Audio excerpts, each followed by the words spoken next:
Good morning, pop culture. We are live. It is Wednesday, August 29th, 2018 at 7:30 in the morning, and we're here to talk about another day of pop culture goodness. So if you're new to this show, if you're new to this channel, welcome and good morning. But if you're one of the rest of us who are out there working and lurking or on your way to school, welcome back. Last night was the High Council, and as always, the High Council's a lot of fun. We had Jeremy Hambley from The Quartering. We had Jeremy from Geeks and Gamers, Ethan Van Sciver, and of course myself. So last night was the Four Horsemen of the Apocalypse episode of Good Morning Pop Culture. It was more than just the three. And it was a lot of fun. And we're a little light on Star Wars news, but that's okay. You guys come for us. You stay for the Star Wars news. And, it's always a good time. But today, we got all kinds of stuff to talk about. There's more information on the Disney streaming service. There's all kinds of stuff about Todd McFarlane's Spawn that's coming out tomorrow. We're going to talk about the teaser of that. And we have a little tidbit about another streaming service that may interest you, that may piss you off, that may make you want to talk about it. So, as always, we're going to be waiting till we hit our magical number of 200. But until we get to there, and we're more than halfway there already, good morning, and thank you to everyone. Oh man, it's I'm excited to be here. So while we're waiting to hit that magical number of 200, let's check on the status of Stealing Solo. So thanks to the wonderful 338 backers, Stealing Solo is already at $14,420. That is 72% of its goal in just a week and 12 hours. So thank you to everyone who supported the book. It's going to be up here. I'm going to be altering the tiers in a good way. So I've been working on the art. It's turning out, I knew it would turn out good, but it's turned out way better than I planned it to. So I'm really proud of that. I can't wait to show it once it gets back from the colorist, at least the first couple of pages.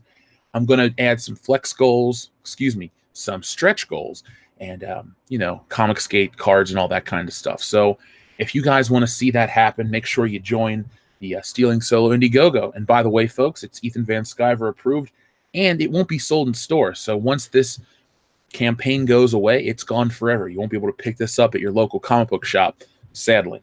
So if you want a copy, make sure you do it this way, because this is a one-time event that you don't want to miss out on. So can you see some ink pages? Yeah, you can soon. Like I said, I really want to make sure I show more finished stuff. There's no reason to put out unfinished work. It's not my style. But I won't. You'll see unlettered pages, we'll put it like that. So Jaron Ricewig, thank you very much and good morning. My muff is moist on this beautiful hump day. Yes, mine is too, and it is a beautiful hump day. And for the $10,000 tier, we should get a lock of Dion's hair. I can arrange that. Now, do you want beard hair or head hair? Because, well, I mean, it's all on his head, but, scalp hair. Because we can make that happen. If somebody really wants a lock of Dion's hair for that money, we can make that happen. And you get a book and all that other shit, too. So it's a little weird for me to offer that without someone asking, but I will gladly do that. What would I do if the Disney streaming service took over Netflix? I don't think it's going to. We're going to talk about what it actually is in a few moments. Amy Minty, you wouldn't have to kidnap me and force me to remake a comic for you. All you'd have to do is ask. Let's see. Yeah, I'm suffering from Kathleen Kennedy fatigue, too. That chick is just no good for anybody. Thank you, Nathaniel Rourke. Yeah, this Indiegogo has been kicking ass really fast. It just goes to show you what a great following, what a great community the Fandom Menace is here on YouTube. So I'd like to thank everyone who has found it through here. And if somebody recommended you, thank you as well. So, Gavin, I can't promise that. Oh, he'll read the story one day because he'll be wanting to get involved with it. It's funny. This is a parody that will reach, that will touch so many people in a good way. Because, World Class Bullshit is all about that. Will the backers get an illustrated card of Dion in a turkey suit? Honestly, That's not a bad idea, Damien. If that's something people would really want, I would offer that as a tier, as a stretch goal. How's that sound?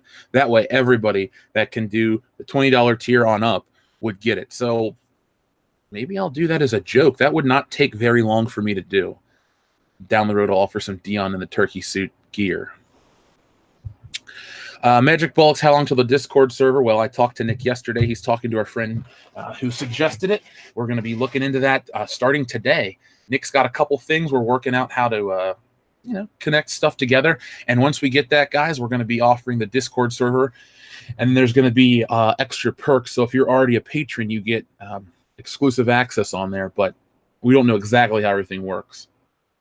So thank you to everyone who's already here watching. Like I said, Stealing Solo, $14,420 in just a day and not even 12 hours. So it is time to talk about the main feature for today's show. Now, the main event is this, Stealing Solo. It's awesome. But let's talk about the Disney streaming service, which a little more information has come out. So I apologize for the source of this article because okay, so Vanity Fair put out a really in-depth article about the whole Disney streaming service, and I'm not going to try to read you guys that because it's way, way too big. And instead of that, I'll just give you the Cliff Notes version so we can talk about it quicker. So this comes from Hello Giggles, and it says, should you get the new Disney streaming service? Here's everything you should know. So in August of 2017, Disney announced that it would be pulling all of its movies from Netflix, including Marvel and Pixar films. The news seemed like a devastating blow to binge watchers everywhere until the company announced that it would be creating its own Disney streaming service. The service's launch is still a few months away, but here's what we know about it so far. It says, according to The Verge, Disney is pulling all of its movies from Netflix at the end of 2018, but the new streaming service platform won't launch until the end of 2019. So it's going to be a whole year. I guess absence grows the heart fonder and all that shit. Marvel TV shows will remain on Netflix, FYI. We still don't know what the new service will be called. Disney has yet to announce a price, but we do know that the new service will reportedly be cheaper than Netflix, which we've talked about here on the channel before. In terms of content, Variety reported that this new platform will mostly be focused on distributing already existing Disney entertainment, though there will be some original content released on the service as well. Disney's chairman, CEO Bob Iger, told Variety that the service will be the biggest priority of the company during the calendar year of 2019. So let's ignore that gift for a moment and let's talk about that. This platform will focus mostly on distributing already existing Disney entertainment. Now, I'm not here to rip on the back catalog because some of Disney's best work is on the back catalog, but they're already kind of showing their cards. Let's look at it like this. They're going to try to hook you with, guys, Jon Favreau's making a Star Wars show and this, that, and the other thing. But at the end of the day, the Disney streaming service is just the same old shit you've been able to watch for years. So if you're going to get duped into watching Boy Meets World on the streaming service, well, I mean, it's not like you couldn't have watched it for years on DVD or other streaming platforms. Same with the Marvel movies. Same with other stuff. I can't think of all. Well, mostly it's just the kid stuff. Hulu had a huge selection of Disney streaming stuff. Still might have it. They have a lot of obscure Disney movies that weren't really popular. And they also had a lot of the animation stuff. So Disney really isn't offering something that's going to make your average consumer open up their wallets. This is mainly for the kids as of now. So I guess their plan is to offer something cheap that parents won't mind tacking on their streaming service bill to keep their kids quiet. I don't know how I feel about that because the hallmark of a good streaming service, depending on the, bearing the quality, is the original content. Now, I don't subscribe for original content, but here's my point I'm trying to make. I may not join Hulu and Netflix and Amazon Prime for original content, but other people do. And if you're trying to be the big dog in town, you got to have everything that they have and more. No offense to anyone out there who grew up in the 90s, but shit like Boy Meets World isn't enough to hook Disney. I think it isn't. Is Boy Meets World a Disney show? It's on ABC, so I'm assuming it is off the top of my head. It's the only show I can think of. But those old back catalog shows, find DuckTales, Darkwing Duck, Chip and Dale Rescue Rangers, those kind of shows, all the Disney Channel original movies, stuff like that, while they sound cool, those aren't new. Those are things we've all seen and grew up with, and they're not going to be able to hook you. Now, on that same accord with the old stuff, something like a Star Wars would hook you. If you had Star Wars in your pocket at all times, maybe that sweeten up the deal a bit. But you'll have Star Wars: The Last Jedi and The Force Awakens and Rogue One and Solo, a Star Wars story, in your pockets at all times. But Disney's already coming in with a handicap. They got a limp. They're coming into the streaming service game, the man on the bottom. They don't have the infrastructure. I mean, you can buy infrastructure in terms of streaming, but you can't have the same. They won't have the same back catalog. They won't have the same brand recognition. I mean, Disney has so many fingers in so many pies, or muff ones. Don't tell Ethan about the pies. My point is, Disney has its finger in so many pies that what do you know Disney for? The brand Disney is known for so many things to so many people. So, for example, if you say Disney to a kid, they may say cartoons or, the Pixar movies. If you say it to an adult, they may say the park, this, that, and the other. So the Disney brand has been around for so long that not necessarily does their mind go to streaming. It could go to other things. When you hear Netflix and Hulu, you know it. When you hear Amazon, you may think of the website first. So even if you say Amazon Prime, you still think of the free shipping and all that stuff. So Disney has a lot of things working against it. And that's a good thing because Disney doesn't deserve to have anything easy anymore. It's not about coming in and buying everything and making yourself the best. Sometimes you have to build the best. And Netflix, while I don't think it's a great streaming service anymore, at one point in time, it was the best. It was worth your 8, 9, 10, 12, whatever you pay per month, where you're getting exclusive content, great back catalog stuff, ease of use, all that. Disney, has to work hard to get there. Now let's see what else this article says. Hey, there's Han Solo. He's dead. According to CNET, content exclusive to the service will be the new season of Clone Wars, but it's not that new. And Marvel movies, beginning with Captain Marvel in 2019. Nobody cares. Oh my God, guys. A new TV series based on High School Musical and Monsters Incorporated. Now, the Monsters, Inc. stuff might be cool to some people, but High School Musical, that shit hasn't been relevant in like 12 years. And the people that would be watching it I just don't get their branding at times.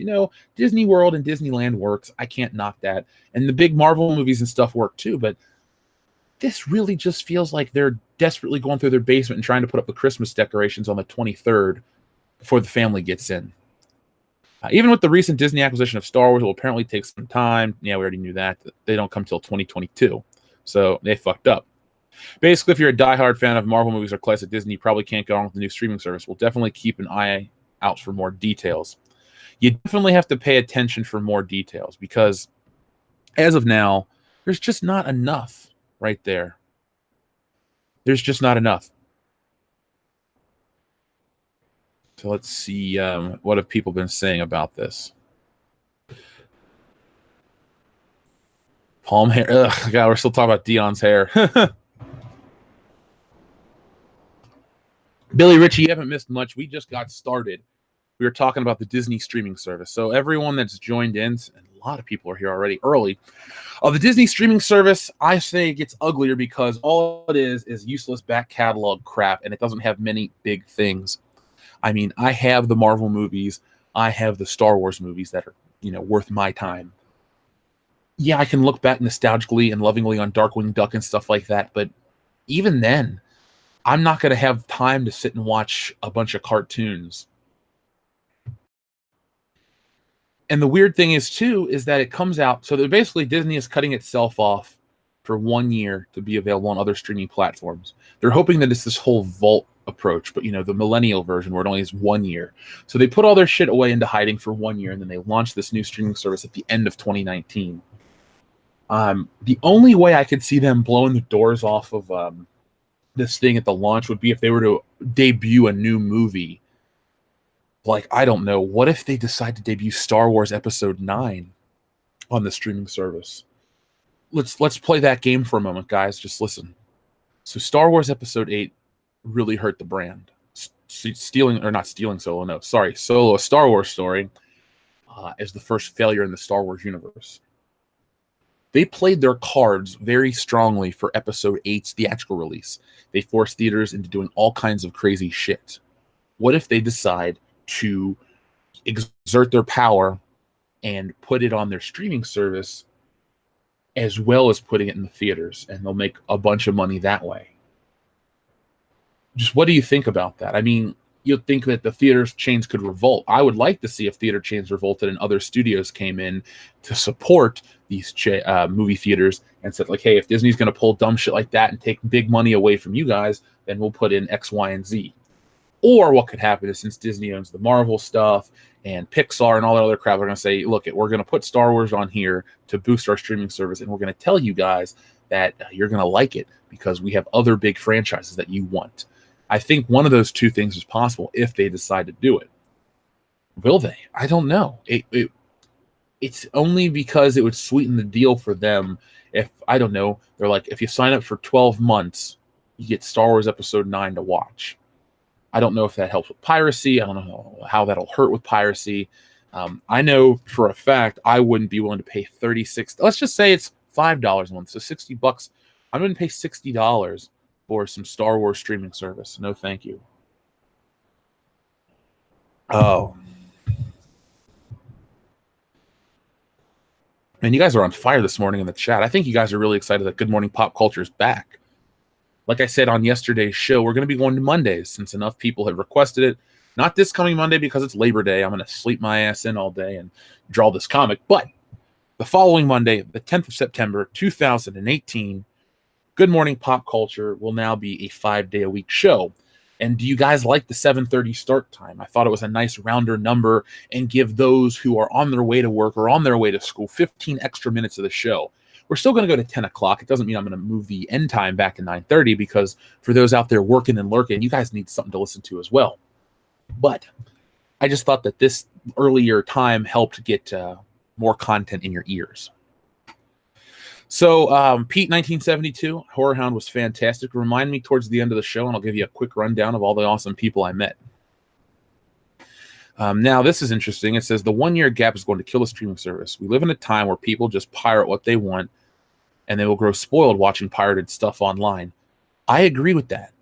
That is a very true statement. Now, I buy my movies because I like to own a physical copy. What if a file gets corrupted and I lose that? You know what I'm saying?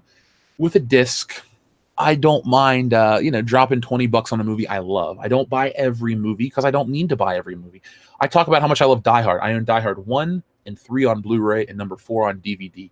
I don't like 2 and 5, therefore I don't need them. Don't even have digital copies. There's just no purpose to. Speaking of movies, though, tonight, folks, since we're back in the full swing of things here on the channel, we're going to be doing a live watch party of Avengers Infinity War. So if you guys have your copies of that, watch it with us. If you don't, listen to us talk about it, get in the conversation. Dion and I have been really excited to talk about this movie again with all of you. So if you're a fan of that film, we're going to be talking about it tonight. And I'm actually going to take a little bit of time after the gym to read up on some of the comic stuff so we can have a more in-depth discussion. And there you go. Be prepared for that. The guys should all be here tonight. Let's see. We're talking about that.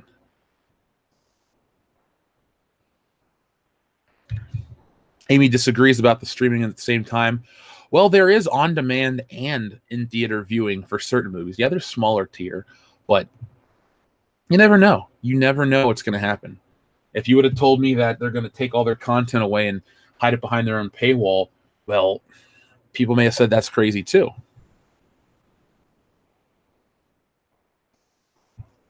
Paramount, it says, this would really depend on what other studios come up with. Paramount is in deep shit right now. Fox owned by Disney, so Universal would need a strong film. Well, here's the thing. I don't think a lot of people understand when I say that. Universal puts out the Fast and Furious movies, and those have been billion-dollar hits. Universal is usually the number 2 theater, and in many ways, it's the first, not theater, studio, and it's usually the first theater to reach $1 billion each year because of the Fast and Furious films. I think we're not taking into account how big that franchise is. Yeah, you may not like it. Hell, I don't like it the way I used to. But Universal has a ton of stuff and a bigger back catalog. I'd say Universal has a better back catalog than Fox did. Yeah, Fox had Star Wars, Alien, and Predator, but Universal had has Back to the Future. It has, isn't E.T. a Universal flick? They have, God, I can't look at my Blu-rays quick enough to see what else Universal has. Like, I know they have Fletch, and I love that movie. Universal has a really strong back catalog as well. Plus, I think Comcast owns them, so they have that Comcast money, and Comcast is throwing some serious money into Universal Studios. So It's the Wild West again. It's the Monday Night Wars. Disney and Universal / Comcast. In a way, you always want competition to appear, because when there's competition for a studio or any other platform, anything in the world, if there's two competing restaurants, well, you want that because restaurant A may have been there first, but restaurant B is taking the customer. So restaurant A has to get creative, come up with a better menu, better staff, everything. So you want that. You don't want somebody to come in and just say, hey guys, here's everything and we own it all. No, because then they get greedy. Then they say, well, we're going to raise the price. Well, we don't like these words on our platform, so we're going to wipe them away. You know what I'm saying? You got to remain competitive. So I don't know how much shit Paramount's in right now. All I know is that they did Mission Impossible, and that's been a pretty big hit. And they have some other movies coming out soon. So let's hope Paramount, I want all the studios to do well to compete against the might of Disney.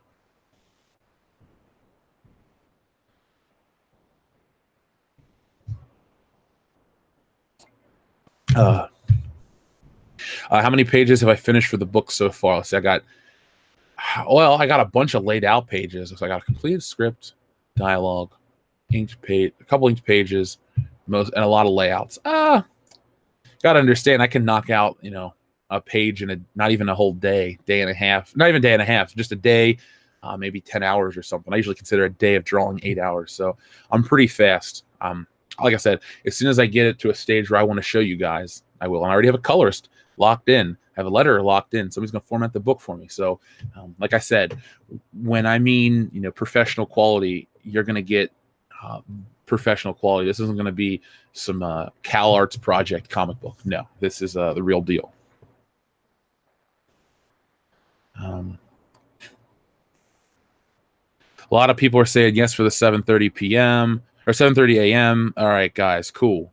Well, you guys are liking it, then I'm doing it, and we got huge view counts, almost double the required number to start the show. Rocket Insano. Exclusivity will be the new norm. More money. I can see that, but what about the fact that just because you have something exclusive doesn't mean people want it? I have the only copy of a coffee-stained Action Comics number 1000 that's exclusively here on this channel, but who wants it? Probably nobody. Now, I'm not knocking your statement. I'm just trying to break it down a little more, because I do think that exclusivity will be awesome, but it has to be stuff people want.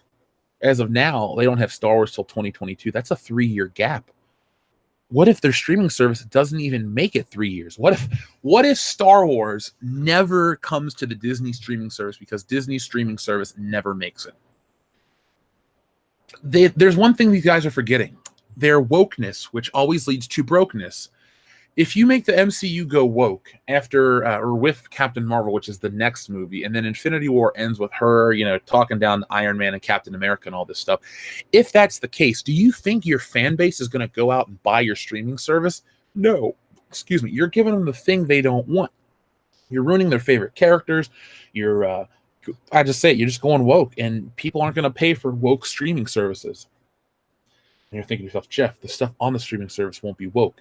I get it, but if a company's direction is piss poor, I don't think a lot of people are going to be like, oh, I got to support Disney. Yeah, they fucked up Iron Man and Captain America and Thor and Spider-Man as a cuck and all this other stuff. But hey, I need to give them my money so I can watch Toy Story. No, that's not how it's going to work. You're going to have a lot of people that go, fuck this, I don't like it. And then they're going to watch whatever they want to watch on Netflix. And Netflix and Hulu will get better shit because other studios will watch Disney test the waters, and if it doesn't work, they'll just go back to the old traditional licensing to the other places. And that's what I hope. That's what I'm hoping for. We'll have Amazon and Netflix and Hulu. Well, Amazon and Hulu have a really good library. Netflix, they're almost their own thing, and I find myself watching that less and less. Hell, they don't even have all the episodes of Twilight Zone.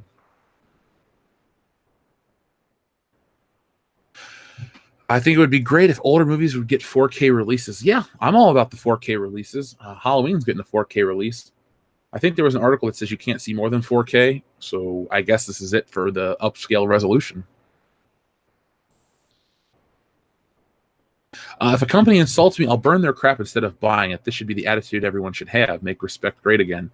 Yes, I do feel that a company owes you respect. we're a business and we treat our listeners with respect. Coca-Cola is a business, and you can call and complain and get treated with respect. Only the entertainment business has the what's the entitlement issues when it comes to criticism or complaints. I mean, once you make it to the top, let's say you buy a broken Blu-ray. Well, Best Buy will replace that, no questions asked. But if you go and you got a complaint, an inherent issue with some produced piece of entertainment, well, when you get to like a Ryan Johnson, he just spazzes out and freaks out and cries and shoots milk from his space nipples and bitches and whines the whole time. If you don't like it, you're racist. Fuck off, dude. Like, that's what we're gonna get. That's how studio system will die and the independents will rise up. Because, for example, we went to Horror Hound. We took ourselves out into the world. We met a bunch of people. We promoted our show.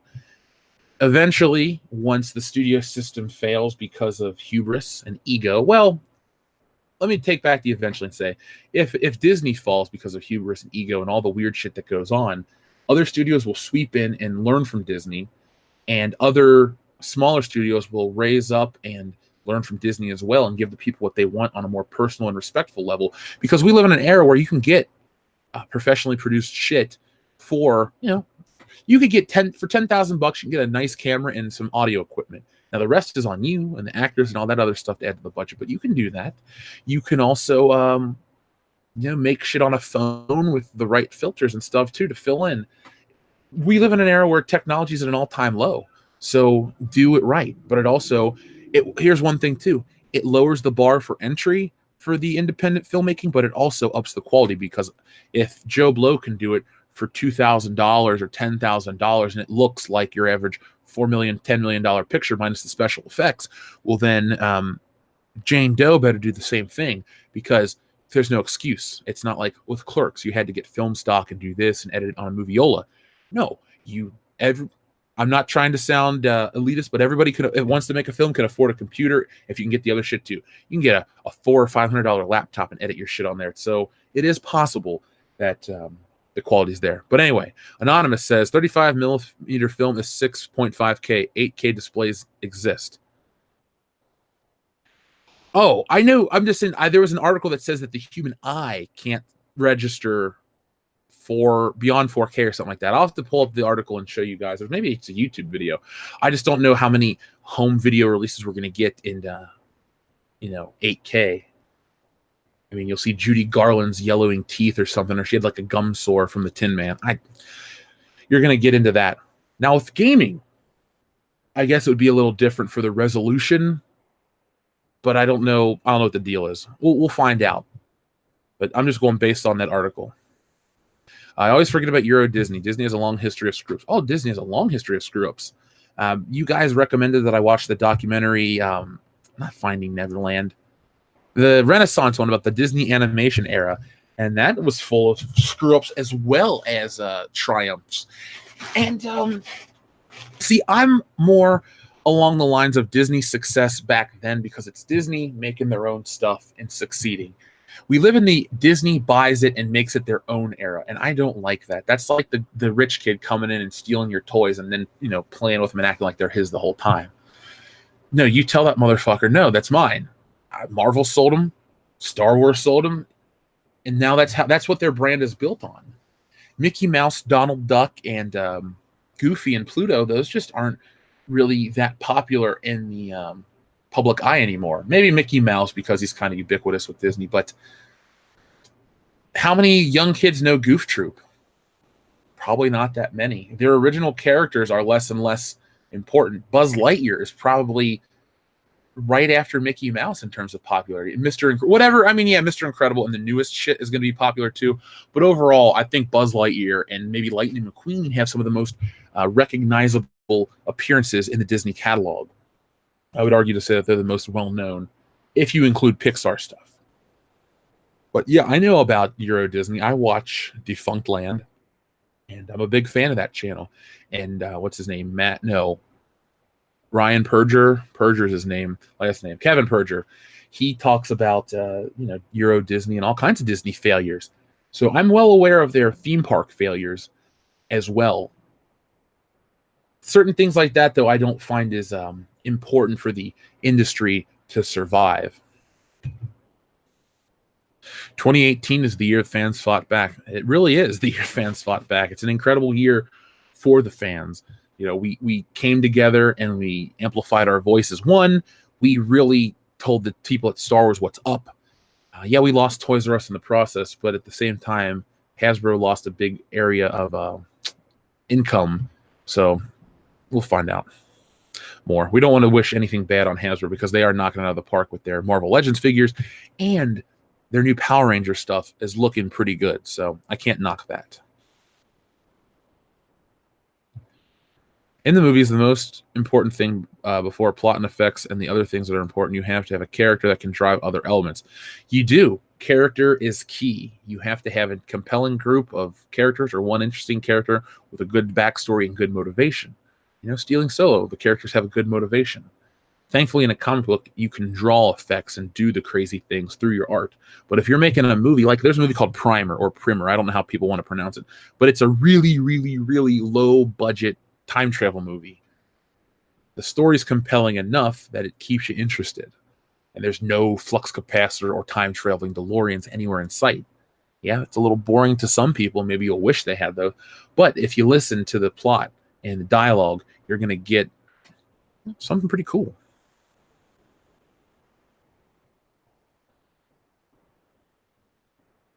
Have I seen Kung Fury? Yeah, I've seen that. That's really damn good. That, to me, is one of the better things. I think it was on Netflix, and it's been on YouTube. So, I mean, you guys don't have an excuse not to see it if you haven't. If Captain Marvel goes woke, the MCU is headed down a dark path. Yes. Now, I was watching Infinity War yesterday, and I thought to myself, my God, this is what I've been waiting for. This is it. I'm excited in terms of Marvel movies. And then I thought about what's next, post Ant-Man, because I've seen Ant-Man. And I was like, man, Captain Marvel might go back and just erase all of this garbage. And Marvel fans are different. The Marvel movie fans are different than the Marvel Comics fans because there aren't many Marvel Comics fans, let's be honest, guys. Those comics sell like dog shit. I mean, stealing Solo is going to do better than most Marvel comics by the end of its run. It's just going to happen. I mean, look where we are already. So there's a huge difference. When you go woke, you're just going to have a lot of people go, this is a weird movie. Men, women, kids, everybody, people of all color. Going woke isn't really a sign of as a good sign of a positive change. It's like, what the hell happened?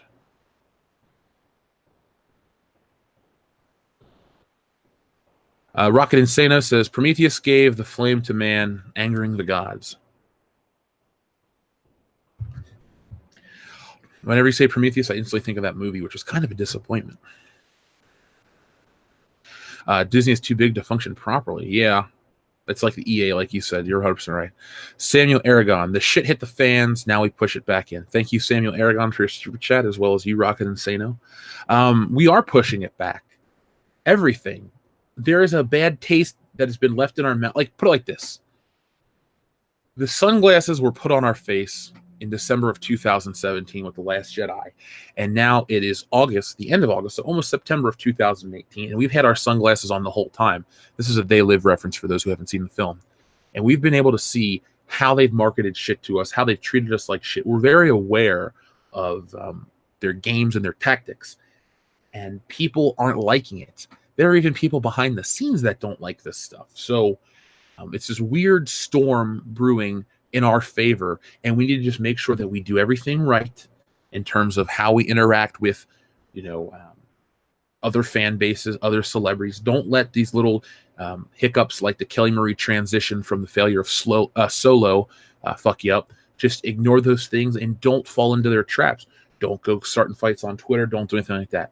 If we keep our heads down, vote with our wallet, and just tell people that we're dissatisfied in a very civil manner, we're going to continue to win this thing.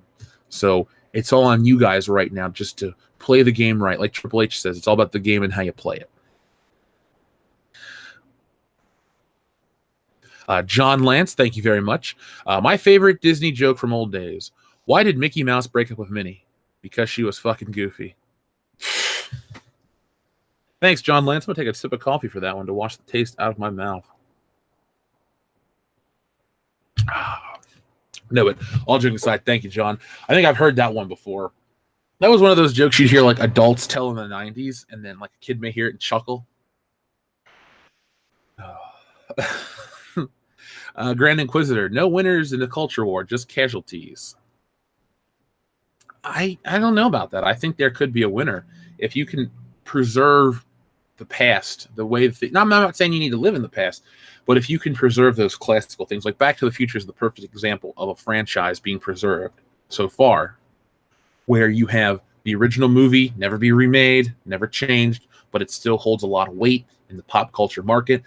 People love it. People buy the merchandise. There's the anniversaries, the reunions, and it's just, I don't think there is such a good feeling towards any other film more than Back to the Future. And I'm not trying to sound crazy, but even if Back to the Future 3 isn't your cup of tea, it doesn't have the same type of hatred that the prequels or the sequels for Star Wars have, or Indiana Jones 4, or the E.T. special edition changes. There are other franchises that have a lot of goodwill, like Lord of the Rings, but then again, it has the Hobbit trilogy to follow it up. Back to the Future is just that condensed. I'm trying to think of the right. I want to keep saying holiness, but that's not the right thing. Anyway, they've kept Back to the Future pure, and that is to me a win in the culture war, that you can't bastardize that. They can go and they can ruin all their other properties by making them woke, but as long as they aren't a casualty in that respect, that is a winner to me. So, thank you, the Grand Inquisitor. Basil says, so Goof Troop were dogs, but they had dogs as pets. Huh. Goof Troop also shows that Goofy's been with a woman, or a lady dog, or whatever the hell they are. So let that sink in.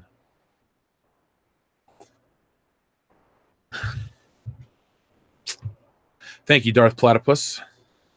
You like the Hobbit trilogy. That's fine. I know a lot of people bitch about it online. I haven't seen it. I won't watch it. Don't do sword and sorcery, magical stuff. And if you like it, hey, more power to you. Not here to knock it. I've seen clips from Lord of the Rings. They've won awards. They're highly regarded. I get that. And I've seen the cinematography, and it's nice looking stuff. I mean, you can't help it when you walk into like a Best Buy and they have those on the TVs to promote the Blu-ray release or how good the picture looks in 4K or something like that. Back to the Future 3 felt like the same one without trying to disrespect what came before it. Yeah, it really, really did. The whole Back to the Future trilogy, it's a play on itself. You know, history repeats itself. So Marty did the 55 skateboard, the 2015 skateboard, and then the Old West equivalent of, the town hall thing and the whole passing out. There's just little hallmarks that are part of the story.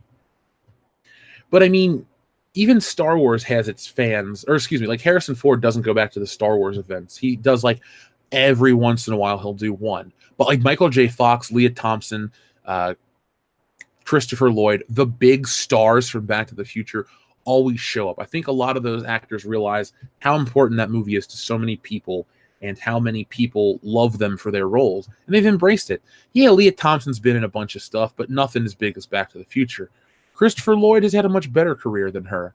Thomas F. Wilson really is just known as Biff and has other part roles. So, and then Michael J. Fox was one of the biggest stars of the 1980s, but he doesn't act like a Harrison Ford. Oh, no, I'm not Han Solo, blah, blah, blah. No, I'm sure if you met Michael J. Fox, he'd answer to McFly or something like that and give you a high five. Hell, he's gone, even with his Parkinson's, he's gone out in public and performed Johnny B. Good on guitar. I mean, there is not another movie that is embraced as much as it's by its creators and its actors and its fans as Back to the Future. I'd like to have a debate about that. If anyone wants to debate me, you know how to email us, and it's going to be obviously a civil debate. I don't yell at the people, but I think that'd be a very interesting argument to have here on the channel. So let me know if you want that to happen. Let's see. Unless Max is adopted. Also, this is too effing early, says Basil. Well, to be fair, Basil, we would have been online only 15 minutes later, so we're always on at 8:09 in the AM here on the East Coast. Well, I'm in the Midwest, but still, same time zone. Rocket Insana says, I'm here to kick gum and chew ass. Parody Piper. Potty Ripper. Sure, you can do that. I'm sure a lot of people are into kicking gum and chewing ass. I mean, I don't know. I'm trying to think of somebody who's into it. Dion's into it. Dion's definitely into that. Yeah, Crispin Glover hasn't done much post Back to the Future. Crispin Glover is a different, interesting kind of guy. I don't. I'm a fan. Crispin Glover is one of those people that used to have a clause that he would only sign Back to the Future stuff if you'd watch his one-man show.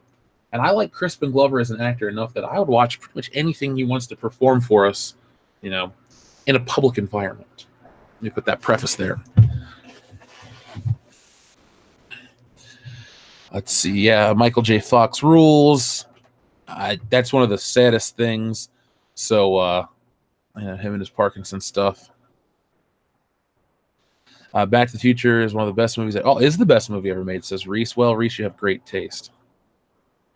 Oh, what Crispin Glover said about Back to the Future and how he disagrees with the capitalism thing at the end of the movie.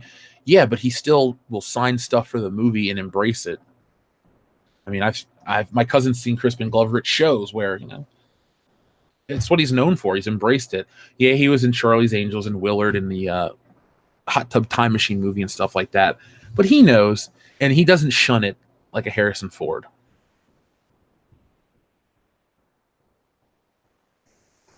Did I see the Back in Time documentary? Yes, I did. I watched it whenever it hit Netflix, but I admit I turned it off when it got to the part about the fans, because I really don't care about what dude has a DeLorean or the Toyota truck. That's not the part that I care about. I cared about learning the stuff behind the scenes of the movie.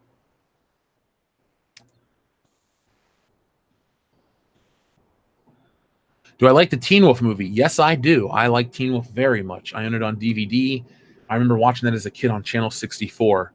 See, Channel 64 eventually became the WB affiliate. Now it's the CW.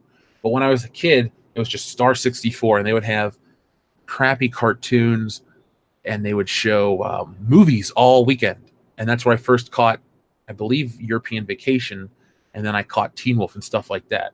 And I was able to piece together, I was little. I was like, oh, man, that's the guy from Back to the Future. So I would watch it thinking it was like a Back to the Future sequel, and he turns into a wolf. I don't like Teen Wolf 2. Jason Bateman is not as good as Michael J. Fox at anything. But I don't dislike Jason Bateman. I think he's a fine actor. But he just doesn't have the same presence and likability that Michael J. Fox has. When it comes to the 80s, I debate between Raiders, Back to the Future, and Empire Strikes Back as the best films. Those are all excellent choices. They're 10 out of 10 in my book. And I own them all on multiple formats. For me, my debate would be Back to the Future, best of the 80s. See, I like different stuff from the 80s. I like Beverly Hills Cop and Ghostbusters, but I can't really argue about Raiders of the Lost Ark and Empire Strikes Back for being like really great genre pictures. Or maybe I won't. You know what? I won't. I'm not. I'm just going to go with that's a good list. Is Crispin Glover related to Danny Glover or Julian Glover? No, but Crispin Glover is related to Bruce Glover, who was in Diamonds Are Forever, which is a James Bond movie that is terrible. So if you go back and watch that, you can see Crispin Glover's dad is in the very beginning, and he's the bad guy through most of it.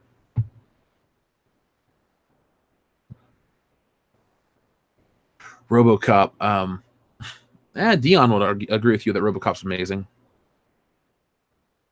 I will never not be mad about Back to the Future, the ride being replaced by The Simpsons. Does anyone care about the stupid Simpsons ride? I have had the pleasure of riding Back to the Future multiple times. We went in the 90s, twice to Universal Studios, and I've always liked that movie. My mom's like, well, let's go in line twice for it. So I've had the pleasure, and then I got to go through the store that was on the side, the gift shop, if you will. It was fun. The Simpsons, I don't dislike The Simpsons, and I'm fine with it still being on TV. But Universal going the route they have with cutting out the classic iconic rides pisses me off, because maybe it makes me sound old, but I remember going to this park, as a kid, and it's like, wow, you can go ride Jaws, you can ride E.T. I don't like E.T. E.T. is the only fucking one that's still there, and that's the lamest one. Back to the Future ride was awesome. I mean, it had Christopher Lloyd and Thomas F. Wilson reprised their roles as Doc and Biff. I mean, you just got into a big DeLorean, you flew through time and space. What more could you ask for? I mean, it epitomized everything that was cool about Back to the Future. You got the whole experience from that ride. And then they had the Jurassic Park ride. They had so that Twister wasn't that great. But Universal Studios is trying to get better. I only wish that on top of Harry Potter and Nintendo Land and all that stuff, you could still have a Back to the Future ride. I would like if they were to go and, once they get rid of the Simpsons ride, bring Back to the Future. The movie's got so much goodwill that people forever will want to ride it. I mean, if you walk into a busy place and go, McFly, people will like look around. Everybody knows what that's from. It's like, it's as big as Star Wars. There's what other franchise has come out, or at least movie, that has had so much of a cultural impact post that. I mean, in the 90s, I'm trying to think, you didn't have too many movies that just line after line of dialogue was quotable and memorable. You had that back then. Yeah, Teen Wolf, I'm pretty sure, was filmed before Back to the Future, but it came out afterwards, and then they would promote it as such. Let me look up the Teen Wolf poster real quick, because I'm pretty sure that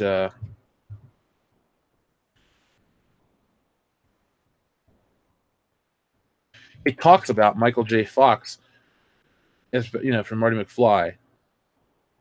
Yeah, here we go right here. Michael J. Fox is back from the future in a new comedy. Let me pull this up for you guys to see.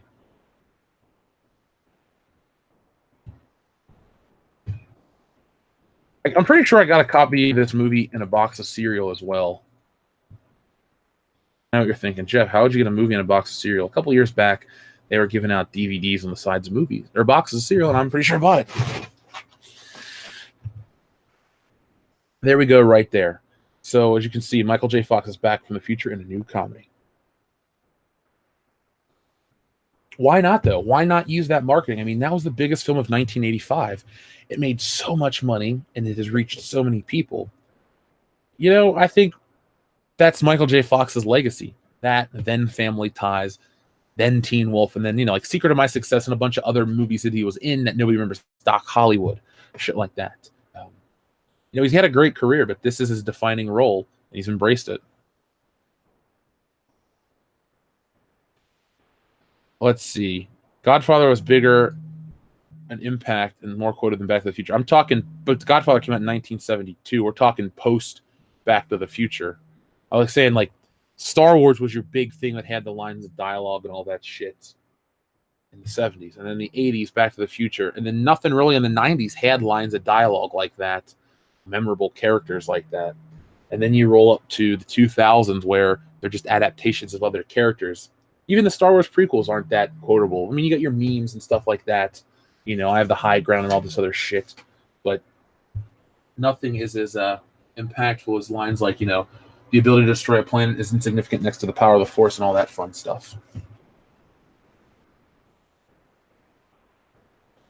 I think Michael J. Fox is related to Megan Fox. I'm going to go out and say maybe.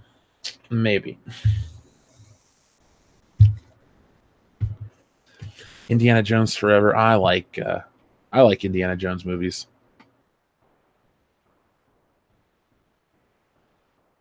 Mentioning E.T. the Ride it's apparently still there because Spielberg threatened to end cooperation with Universal Studios if they ever got rid of it. I know he's attached to E.T. the movie, but I haven't seen it and I don't care to. It looks so dumb. It's a big walking turd, and I know it was the biggest movie ever, and Spielberg's emotionally attached. But Steven, why not be attached to Indiana Jones that way and tell Lucas to fuck off and not make Part 4 as stupid as it was? And it looks like less and less possible that Indiana Jones 5 is going to be happening. I mean, they just announced that Steven Spielberg next year will be directing his West Side Story remake. So this means that if Harrison Ford's free, it's the perfect time to get stealing Solo in front of him. But no, Spielberg, I can see him pulling that shit. But why didn't he do it with Jurassic Park either? The Jurassic Park ride's been rebranded to Jurassic World. Now, some people like that. Some people care. Some people don't. I don't like all the classic rides being rebranded. And they did it with Guardians, the Tower of Terror. Why not just do other shit? I know you want new stuff to get people in there, and I'm not knocking that. But some things are still popular that they cut out. I doubt Back to the Future had dwindling attendance. They probably chose to do it too before the movie caught like the movie has always been popular, but once you get like a certain anniversary, the nostalgia wave kicks in. Like we talked about Power Rangers hitting 25 yesterday. Back to the Future turned 25 in what, 2010, right? Yeah. So once the Disney or the Simpsons ride had been already up for a couple years, they couldn't have pulled down the Back to the Future ride nowadays with the way social media was and stuff like that. And you would have had people, hell, I would have been one of them. Had they said, if Back to the Future, the ride gets so many rides this year, we're never going to close it down or keep it up for another season, I'd have gone. I would have honestly made a way down there just to save it because it's cool and I liked it and it was awesome. And you just update the screens and do a few minor touches. The DeLorean's a timeless machine. You don't really need to rebrand it or touch it up. Did they remove the Richard Attenborough stuff from the JP ride too? It's now just Jurassic World, so I'm pretty sure it's all gone. Good morning, Tim Riggs. Nick's going to be in contact with you today, or I will be. We had a couple questions about what we talked about on Saturday night for the streaming show. So thanks for your advice, and we're going to ask for your help now, man. Avengers introduced expanded universe to a new audience. Okay. Let's see. The Rocket Insano. New West Side Story is going to be Ultra Omega Woke. Ultra Omega Woke. Is that like, I don't even want to know if I can handle that level. That's like, is that above nuclear? What's the nuclear deterrent? Iron Man. No, I'm not going to see the new West Side Story. We had to watch it in grade school, the original one. When you're a jet, you're a jet. I'm just not a musical guy. It's not in my DNA. My grandma likes musicals. The only way I would see the new West Side Story is if my grandma said, "We take me to the movie to see it," and then I'll say yes because she's old. She may not be able to make it wait for the Blu-ray release, if you know what I mean. So that's the only way I'm seeing that goddamn movie. The Matrix was in the 90s. Guess you're a blue pill, Jeff. The Matrix was popular, but what was the most popular thing about the Matrix? The crane kick and bullet time. What if I told you was a meme that came out years after the Matrix was really popular?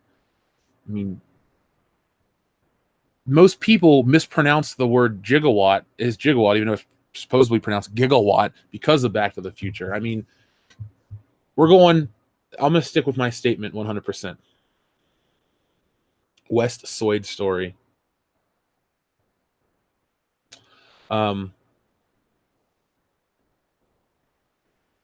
Nick's got the footage, Tim, so he'll be editing it together, and we'll put it on Patreon soon for Dion's special gift. My favorite musical, Little Shop of Horrors, Feed Me.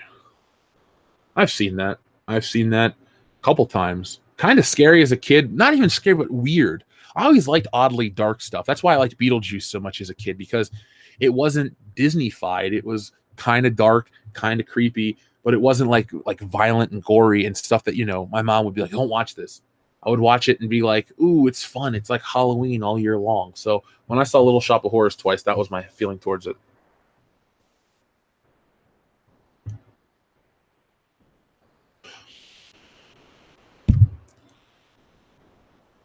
Let's see. Oddly dark equals Time Bandits. Have I seen Time Bandits?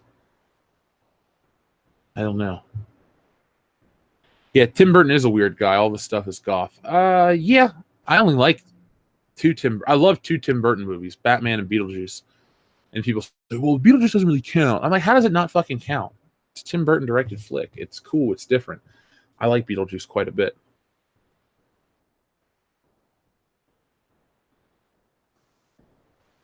What is the best Evil Dead movie in your opinion? Oh, easily Evil Dead 2. It takes everything from the first one, does it better, has a better ending, and it leads into Army of Darkness, which is fantastic.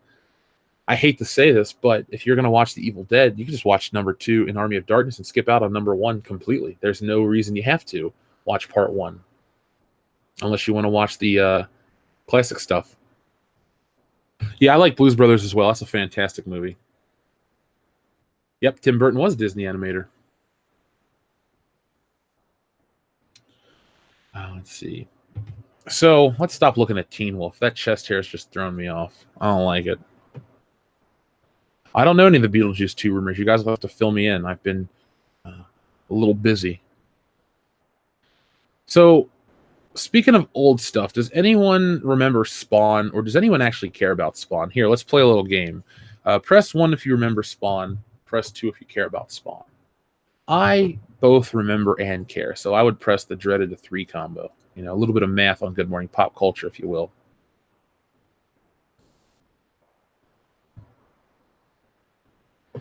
Okay, so a lot of people remember Spawn. A lot of people remember it. Okay. And some people care. Some people care. Let's see. Swinging Cod, thank you very much. Speaking of mispronounced words, it's nuclear, not nuclear. Please, man, it's a pet peeve. Okay. Anyway, though, back to Spawn. So tomorrow, Todd McFarlane's going to announce a teaser for the Spawn movie. Now, I think this is the perfect example of too little, too late. I like Todd McFarlane, respect the shit out of him. The older I get, the more I appreciate his work. But I think Spawn was a relic of the 90s that didn't really translate well. Yes, they still print the book, much like Savage Dragon, but do you even know who Savage Dragon is? You probably don't. Eric Larson's book is still out there. He's still doing his thing. Good for him. But this Spawn announcement, see, Todd McFarlane is like the ultimate businessman comic book creator, where he took Spawn and they created Image Comics with Eric Larson and, you know, Jim Lee, Rob Liefeld, and the other guys, Mark Silvestri, Will Portasio. Was it Jim Valentino? I think that's everybody. And they created Image, and it was big in the 90s. And then Spawn kind of just, you know, it had its movie, it had its video game, it had its toys and all that stuff. And now you'll still see some Spawn figures and statues pop up here and there. But I don't know if there's a big enough audience for the Spawn flick. And from a rumor, I think the rumor is that McFarlane is directing it, Jamie Foxx is in it, and it's going to be rated R. Now, personally, I want this movie to be a huge... Actually, it's supposed to be today. So, what's yesterday, the 29th? Yeah, it is. So, it's going to be today at 12 Central. So, that'd be 1 o'clock on our time. See, I want this movie to be out and to be a success. I'm just saying I don't know if it can be. To me, it'll be much like... I won't even say much like the Venom movie. Because maybe McFarlane designed both, and they look vaguely similar. But Venom still has that connection to Spider-Man. And Venom appeared in a movie in 2007, so 11 years ago. Spawn hasn't been in a movie since 1997. And then it had that HBO cartoon. It had the older audience appeal. I think McFarlane would be smart to introduce it to a younger audience, not in terms of a lower rated film.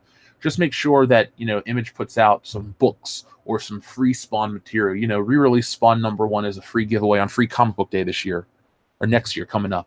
Do these types of things to let people know who Spawn is. You know, Todd, put up the money to get Spawn on streaming services, or you know, buy a TV spot or something. Like, get it on TV, like a syndicated thing to get the Spawn HBO show out there again, or something like that. You kind of need to build awareness of the character. I think it's cool that McFarlane's going to go out and do his own thing, and this is tangentially related to what we do. You know, a creator goes out, they make their own thing, and they take it to the next step, the next form of entertainment. So you go comic, cartoon, merchandise, movie, and now McFarlane has the control to do all those things. So I wish him the best of luck, and that's going to be happening today. So let's hope that it is an awesome thing. You got Jamie Foxx. I don't think Jamie Foxx is the right choice, but hey, that could just be me. Let's see. To get hype, they should market it as the first black R-rated superhero movie. That is a fantastic idea. That's what they need to do. They need to tell everybody, hey guys, first R-rated black superhero film. And then the media has to go nuts. Because, guys, if Spawn doesn't make Black Panther money, the world's racist. And those people are racist for not promoting it as such. This is a watershed moment in the history of black superhero entertainment. So I expect everyone out there to go buy 10 tickets and take your local church group to see Spawn. I don't care how violent or bloody it is. You support Jamie Foxx. That man won an Oscar. He's a national treasure.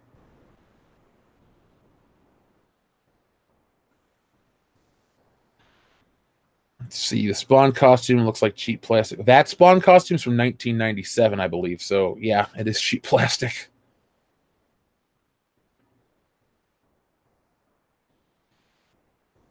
At a time where most superhero movies were shitty. So 97, you had, well, I think you only had two superhero movies come out that year, Spawn and Batman and Robin. So yeah, I mean, by the actual, that statement is actually, correct. But remember, Blade came out a few months later. Blade kicked ass. Blade really revolutionized and saved the superhero films for a while, or the comic book films for a while. And you had X-Men. So it's funny, we like to talk about the dark ages of superhero films, but realistically, it was only a few months before something good came out. And then after that, 18 more months, and you had X-Men. And then 2 years, and you had Spider-Man. When Spider-Man came out, then it all started to, come down the pipe really quickly.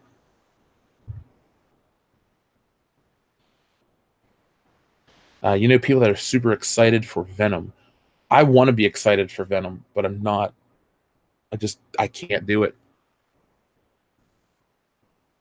I honestly think Black Panther. Yes, I think Blade is better than Black Panther too. I sat down to look at part of Black Panther for a minute, and I just thought, Chadwick Boseman's fine. I don't dislike him. I don't even dislike anyone in the movie. I just didn't. I wasn't into it. When I was watching Infinity War, when they went back to Wakanda, I thought, this movie is fucking amazing. But when they go to the Wakanda shit, it just kind of like drops a little bit. We are ready for an R-rated Spawn movie with good effects, acting, etc. I'm ready. Let's hope that they got Judge Dredd right with Dredd in 2012. I'm hoping that the R-rated superhero or the R-rated comic book film is a genre that makes enough money to keep itself viable. Because then maybe these big studios will take a chance and use something with name recognition to give it an R-rated release. Maybe another Punisher. Maybe the Venom sequel will be R-rated. Because Venom is not a family-friendly character. He eats people's brains eventually and shit. It's a very violent character. Always has been. Let's stop acting like he was, on every box of cereal.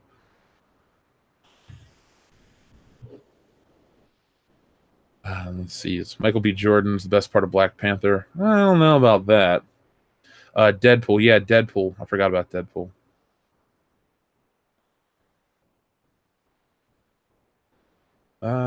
People are still talking about Spawn. Let's see what else we're going to talk about. Oh, yeah. Well, speaking of Black Panther and all that crap, we all remember how Black Panther was marketed. Now, make sure that you guys are sitting down, that you don't have any coffee or tea in your mouth, because I'm about to read you the most soy-filled, shitty article title ever, and I don't want you to rage out and choke. Rotten Tomatoes overhauls critic guidelines to increase diversity. It's just what we always needed, guys. It's what we needed, guys. Just, more diversity, because that's what matters when it comes to rating systems. To reflect more diverse opinions, Rotten Tomatoes recently changed the guidelines for how it adds critics to its site. It will start including podcasts and video reviews towards the Tomato Meter scores. Company cites a change in the media landscape for its push to add new voices to the site. And it says, in revamping our critics' criteria, we sought to bring in criteria into better alignment with the way new media works today, to promote the inclusion of more voices that reflect the varied groups of people who consume entertainment and maintain the high standard we've always set inclusion in the group of Tomato-approved critics. So does that mean that now I can be a Tomato-approved critic because I have this channel that reaches, millions of people a year? Let's hope. That'd be kind of cool, but I don't like how they're trying to hide this under the guise of, it's diverse and inclusive. They've kind of bastardized the word in a way. Rocket Insano says, I want to see a live-action version of The Darkness. I remember that game 2007-ish, right? Xbox 360. My neighbor in college, so Deshaun, had it. And I remember playing it. It was kind of cool. And then I remember picking up a Darkness comic book a couple years ago as well. And it was all right. I think we live in a world where anything that you like can be turned into a movie. I mean, 30 Days a Night was an R-rated comic book movie, and I don't really remember much besides Josh Hartnett. Sin City, R-rated comic book movie. Sin City is awesome. The first one, yes. The second one, I don't really remember, except Eva Green. I really like her.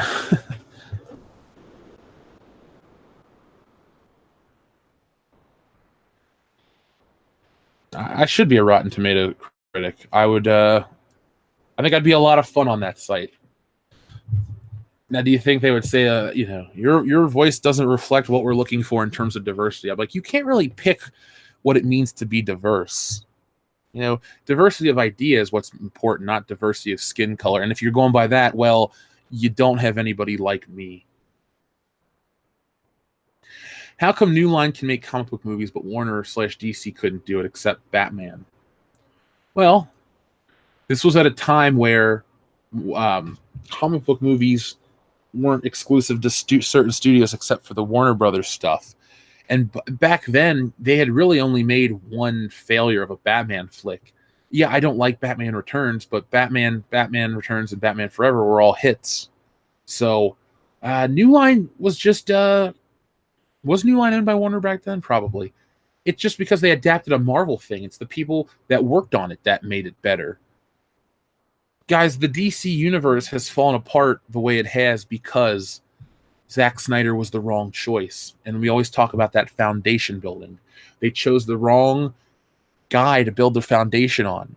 Kevin Feige was the right guy. Look what he's been able to do by keeping the Marvel movies in line with each other. When DC, we're going to let all our directors do our own thing. And now we got a motherfucker. We got this Donald Trump, Thomas Wayne movie coming out. This alternate Batman Joker movie where it's like, why would Batman avenge the death of his father? I have no way to believe that because his dad's a piece of shit, he'll go out and do what he does to be Batman. This movie just sounds like a dumb idea. This, I don't know if it's the auteur theory, but letting all these people do what they want sounds dumb. If you're trying to create an interconnected universe of superhero movies, you have to do like a real comic book company would, and you have editors and people that run kind of all of it. There's certain people that run the story groups, and there's certain people that run all this shit, and you need a Kevin Feige. Let's see. Hunky Chunky Funky Monkey says, I hereby redub Nick as the last standing Big Rig. I'm glad people like Big Rig, Nick Utam.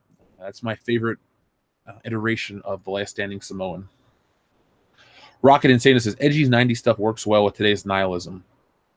It's an interesting and good point. I guess edgelords, have some money to spend. We'll see. There's also that weird 90s nostalgia kick that has been, they say it's been back for a couple of years. I'd say like 2 years. It doesn't feel like it's been around that much. You had the Nickelodeon stuff come back out, and then you had some of that Pete and Pete stuff, the Pete and Pete weekend. But like hardcore 90s nostalgia, I think it's just about to kick off. We're at the end of our 80s nostalgia wave with Stranger Things, because right now Stranger Things is one of the last remnants of like that ode to the 80s. And once people kind of wake up from that, you'll have your ode to the 90s, and that'll be the next big thing, because you got to wait for the people that lived through it to be a certain age. So when your 90s kids are in their 30s with their own children and thinking about the simpler times, you can bring back a shitty sitcom or do something that reminds them of the good old days, or make a commercial that reminds them of something. And that way they'll, consume it and feel good about the past.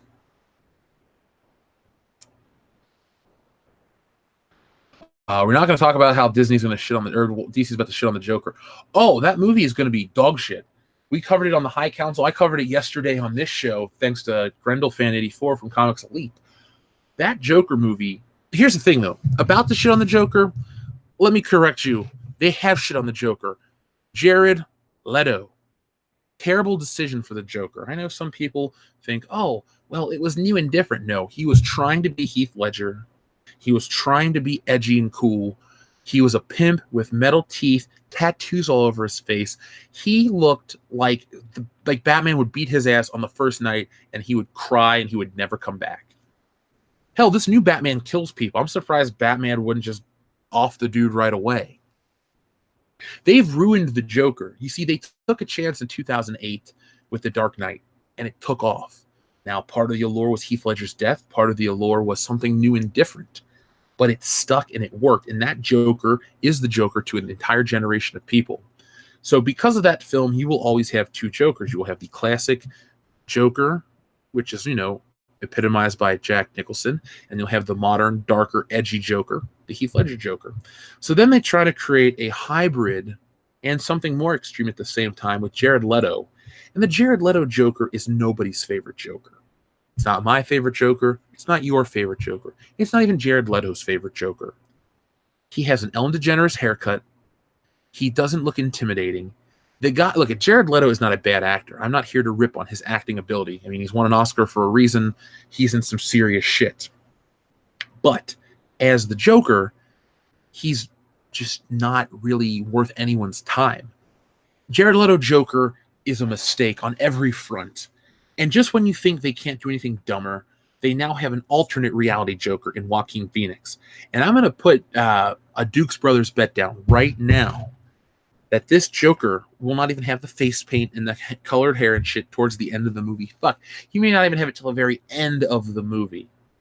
And you're going to see it, and you're going to go, oh, and then they're going to be like, well, you got to wait for the sequel to get the whole Joker story. And then you realize that you've been duped out of $20.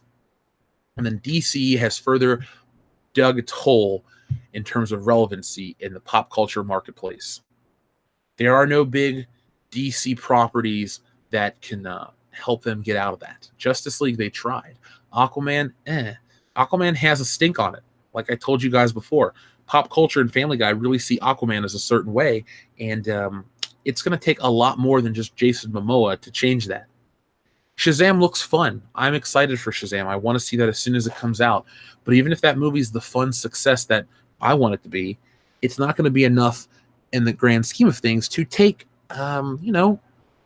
everyone's minds off of what came before. Suicide Squad, BVS, Justice League, Man of Steel. Wonder Woman's really the only saving grace of that whole universe. That's the equivalent of saying Black Widow is the only good part of the Avengers. Well, no, it's not the case, thankfully. So the Joker is, I want to keep saying the Joker's a joke, but I don't want to be saying that line of dialogue because it's too hokey for me. By the way, Jedi Knight and friend of Captain Solo, every time I see your name, it makes me think of Return of the Jedi, and it makes me want to watch it. So I'm glad you're here. I'm glad everyone's here. We're having a great morning here on Good Morning Pop Culture. Cesario Japan. No to story groups. Lucasfilm ruined that idea. See, I think Kathleen Kennedy's story group is a bad idea because it's a group of people that don't know dick about Star Wars. Or they are, but they're worried about corporate culture and whatever their new mission is over the story itself. I hate to say it, but if I were, let's say I ran Lucasfilm with an iron fist, my edict would be Timothy Zahn and other writers that have worked on it, and I would hire people that I know are sticklers for detail, that have proven themselves to work in the sci-fi genre, that are also fantastic writers. We wouldn't have any of this wibbly-wobbly TIE fighter bullshit in my Star Wars books. No. Everything would be rich alliteration and much better writing than what we're currently getting. And the comics, I can't really knock the comic artwork too much. There is some really good comic artwork out there for the Star Wars books. I'll tell you one thing too, I know maybe Kathleen Kennedy doesn't control every element of the video games, but since I'm a gamer at heart, Star Wars gaming marketplace would be a lot better too. We would do, because here's the thing, I know I talk about nostalgia and stuff, but when you're going to get people hyped for a movie, you got to do it the right way. So for example, let's say I'm controlling the hype for Star Wars Episode 7.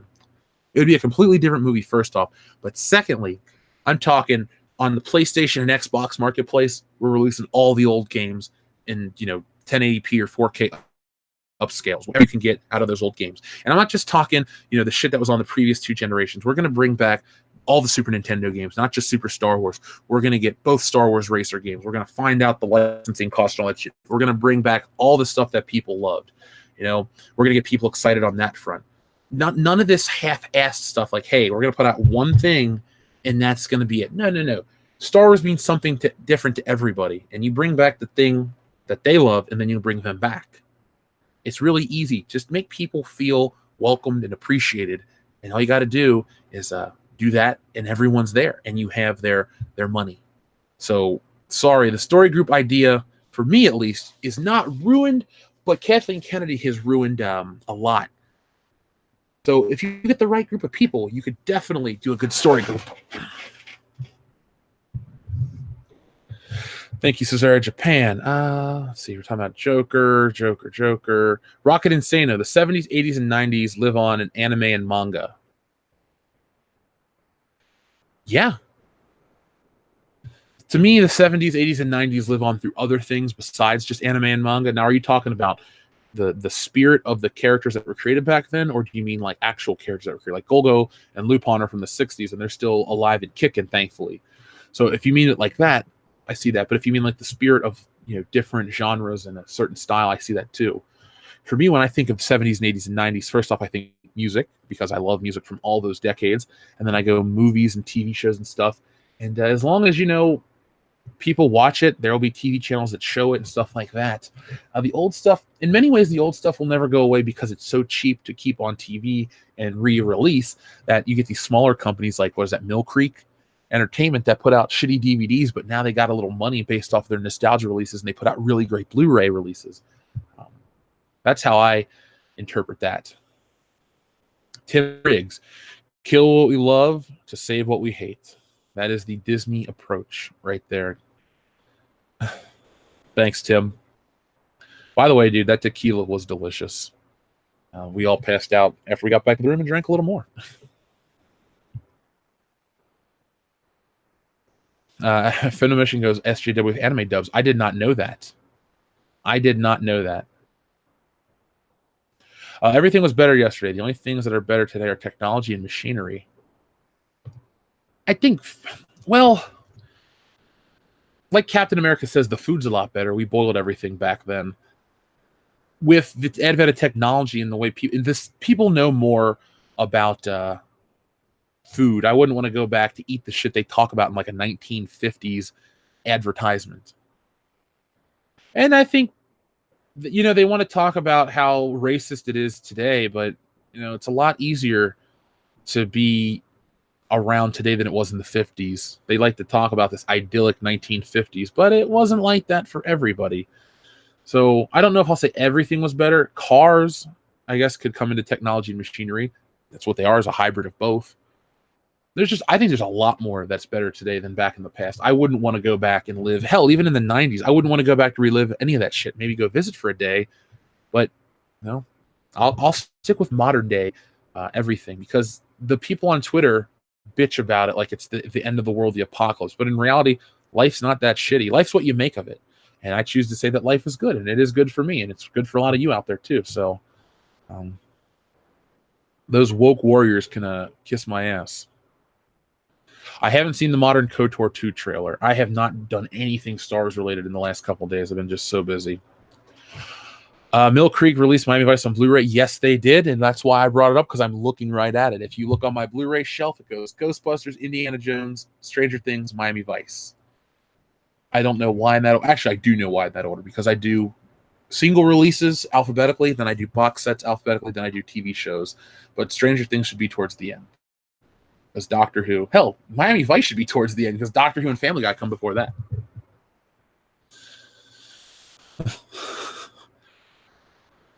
80s were a magical time to grow up. I do have a soft spot. The entertainment was fantastic back then. That's why I like a show like The Goldbergs.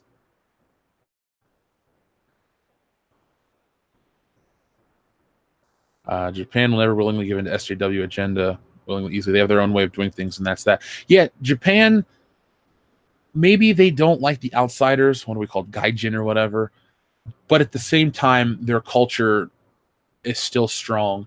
I use the Nintendo example. If Zelda was made in America or Europe, it would literally be The Legend of Zelda, where you'd play as Zelda, and you would be basically that, what is that, Horizon Zero Dawn game. You'd have to be some chick. Nintendo thankfully has like the marketplace on the modern day myth and video game storytelling, and they keep that shit classic. Maybe it's simplistic, maybe their technology, their machines are underpowered, but I know what I'm going to get out of Nintendo. I know what I'm going to get out of Mario and Zelda, and it's a comforting thing. And it's not the same gameplay, it's different gameplay. Yeah, there's a lot of throwback to nostalgia, but at the same time, they give you everything new, like Smash Brothers. If that was made by maybe an American studio or the European studio, well, you can't really use the final smash on this woman because it promotes violence against women. It's a fictional video game where every character can kick each other's ass. It doesn't matter if you're a puffball, a woman, a man, an elf, a plumber, a Ganondorf. They're all equal. You think that the 90s was the best decade for video game consoles? I don't know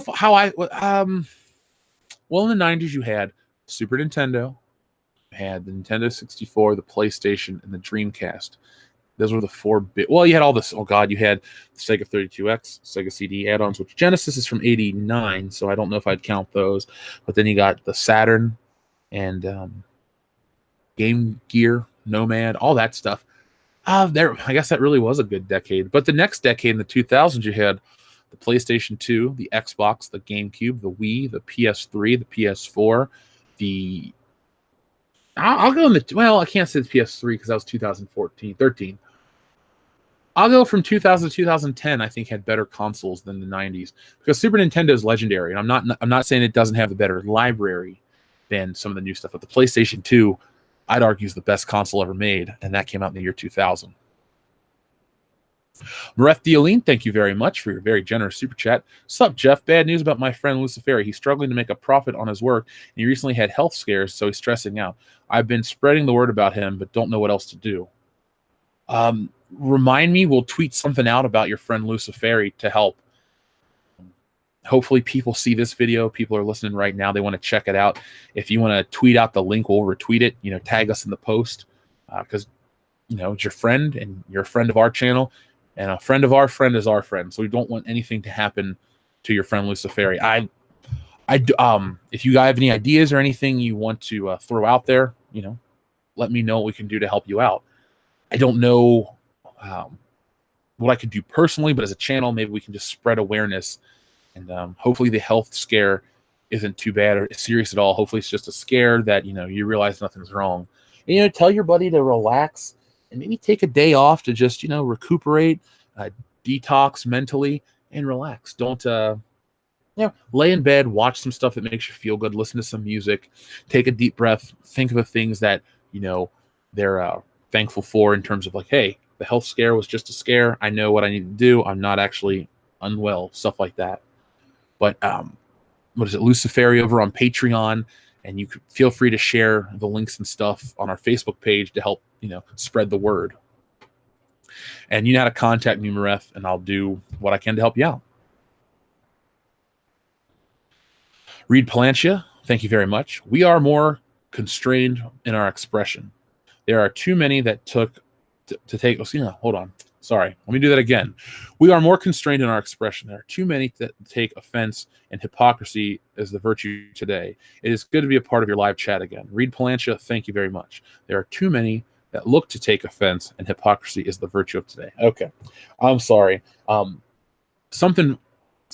had a big mosquito get into the door this morning when I went out to take out the trash, and it found its way into my cup of coffee.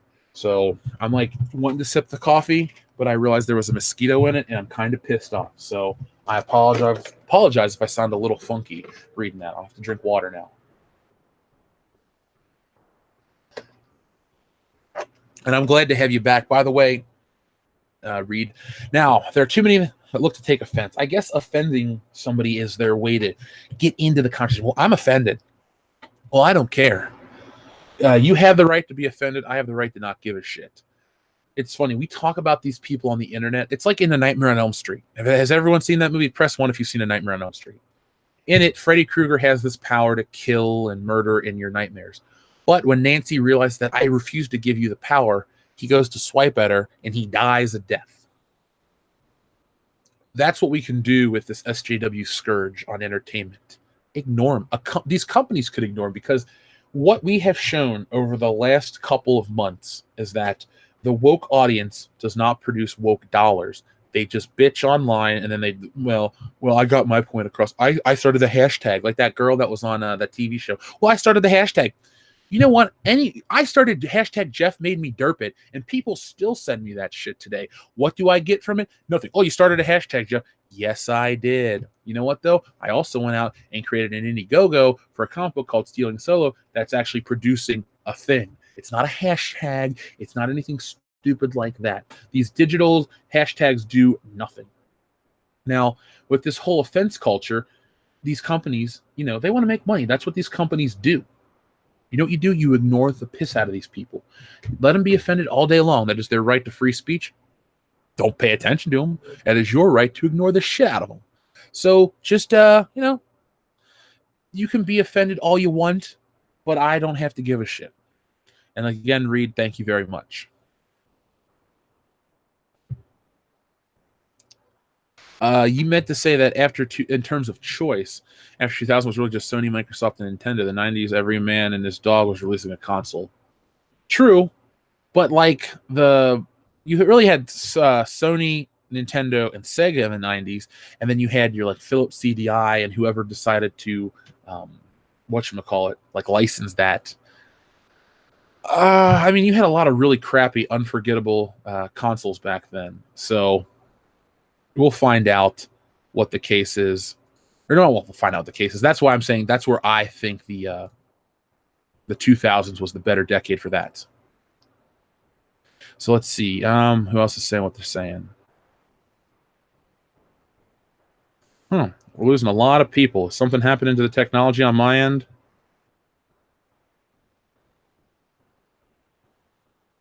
Okay, so the stream died. Oh, fuck.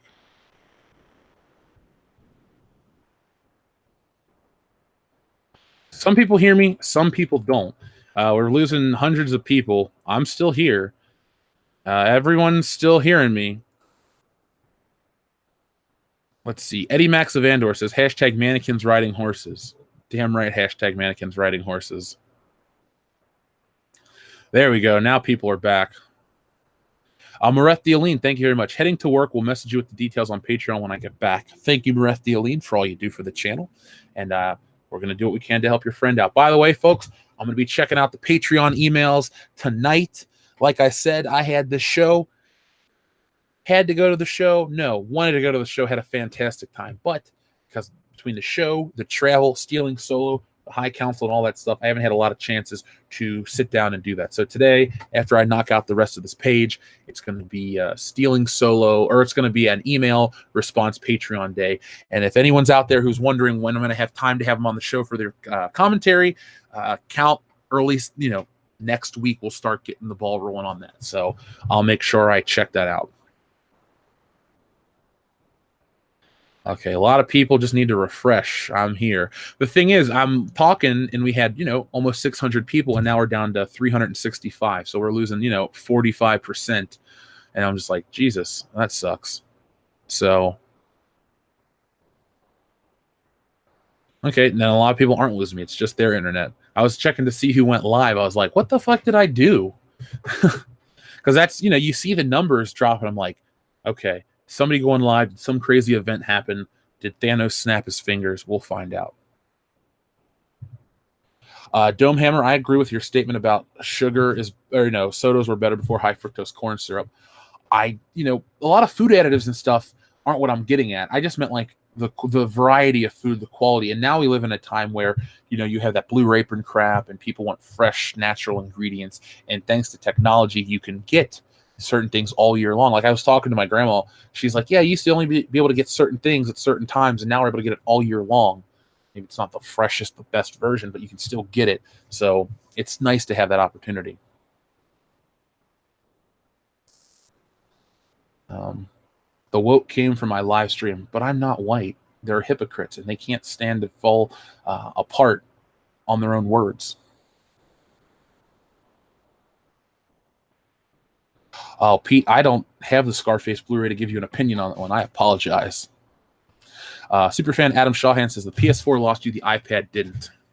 Well, now I know what platform loves world-class bullshitters the most. McDonald's was better in the past. It tastes like cardboard. I don't... it's funny. I was about to say I don't really eat McDonald's, and then I ate a bagel from them this morning, so I can't say that. My friend Joel always talks about how the fries were cooked in, was it beef fat or something, and it was much better back in the day, but then vegetarians complained, so they changed it up. So I've heard that before. I've tasted the American Coca-Cola. It tastes like shit when your own Coca-Cola has real sugar instead of corn syrup. I don't do Coca-Cola, but I've had Mexican Coke before, and that's really good. Beef tallow, beef lard, the best, so yummy. Their meat patties are so thin they taste as good as cardboard.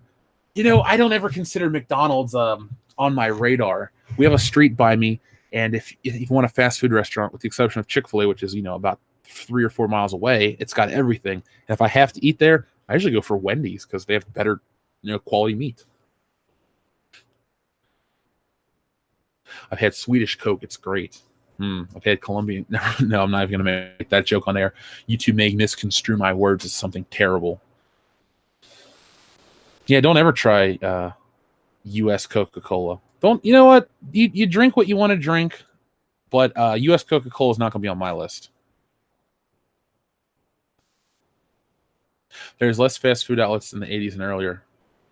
Yeah, there used to be a lot different ones too. Like we used to have Hardee's here. I know Hardee's still exists, but not around here. Please define what you mean by I've had Mexican Coke. Well, have you seen that episode of Breaking Bad?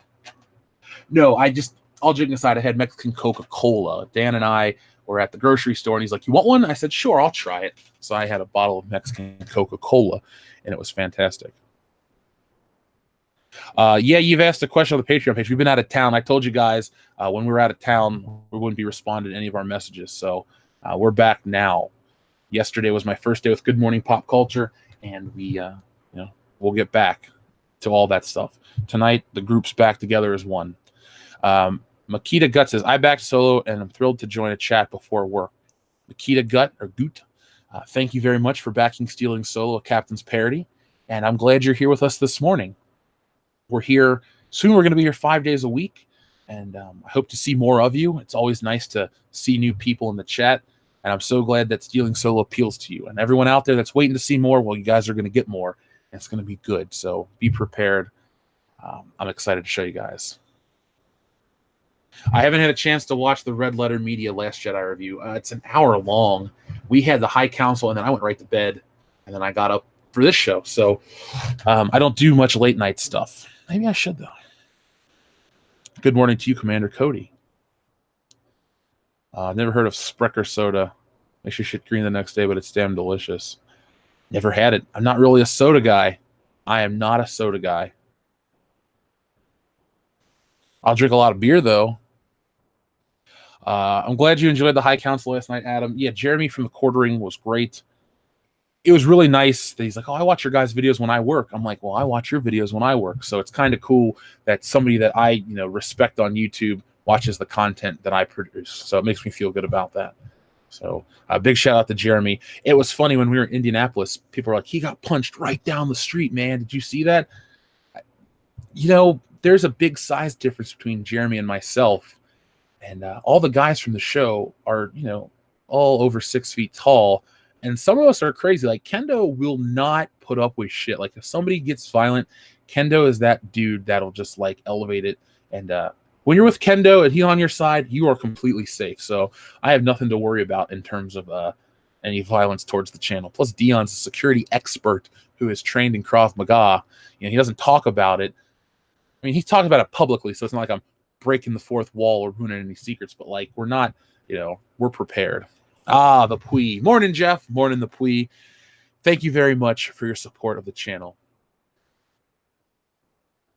How was the beer? Lave, your beer was delicious. Oh, yeah, by the way, folks, I meant to say this on our stream. Brian Late, Channel Dad Brian Late, brewed us his own special beer for World Class Bullshitters 50,000 subscriber special, and it was delicious. It was a hoppy beer. It was nice. It wasn't too strong in the ABV, but it was good, and I recommend you guys check out the Brian Late channel because he talks about it. He is the fifth bullshitter. He wears the shirts. He goes to the shows. He films a lot of the stuff you watch. So big shout out to Channel Dad Brian Lape, and make sure you show him some love on Brian Lape's channel and the fan cast, which is a chance for you to get on this show maybe one day down the road. Basil said, cream soda crush with Splenda for the win. I have never had that drink. I like cream soda, but I've never had cream soda crush with Splenda. So you're in Canada, so obviously we have different drinks. There's this drink from Spain I had. It was Fanta Lemon. Oh my God, it was so good. I would do anything to get some more bottles of that. Grendelfan84, thank you very much, says, I feel bad. I don't know Jeremy and wasn't able to show him around town. Grendelfan, you shouldn't feel bad. You showed us around town. You're a great dude. You're a lot of help. We're going to be hanging out soon, man. Next time we're all in town, we're taking you up on your offer. We're going to bring some giant steaks and cook them for you. So Yeah, folks, Grendel Fan 84 and the dudes from Comics Elite did us a big solid in Horror Hound. So if you could do me a solid and check out their Facebook page, they're a really cool comic book store that gets exclusive covers directly from Marvel. So they brought me some stuff. I got the stack right here in my office, and they're really good, really good guys, So as the Comicsgate thing rolls and you see all these douchey comic book creators out there in the industry talking shit about the fans, don't hurt your local stores like Comics Elite. Don't hurt your local Rockin' Roosters. Don't hurt them. I mean, those are good people that have put their heart and souls into businesses to make them, successful and to bring comics to you. And you don't want the comics community to disappear. You just want the bad actors, as they say. Those are their words used against them.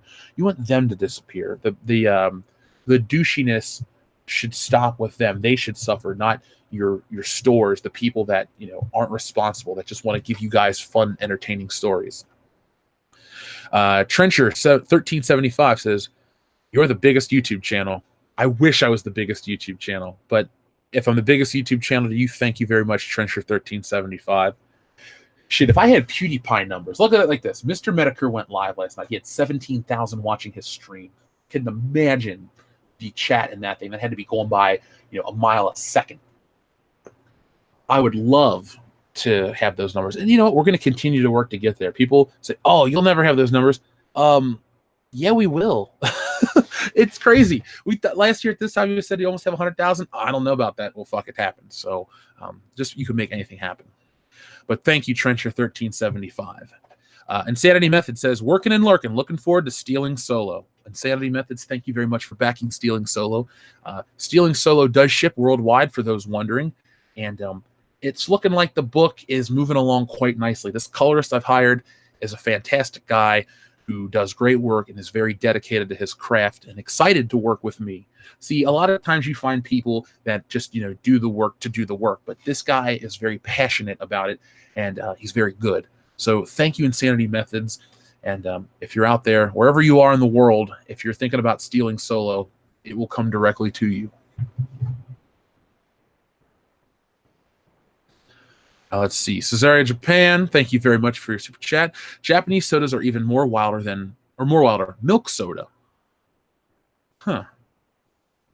When you say that, I don't know if you've ever seen the old show Laverne and Shirley, but she used to take Pepsi and mix it with milk. And it would take the pep out of Pepsi and the ilk out of milk.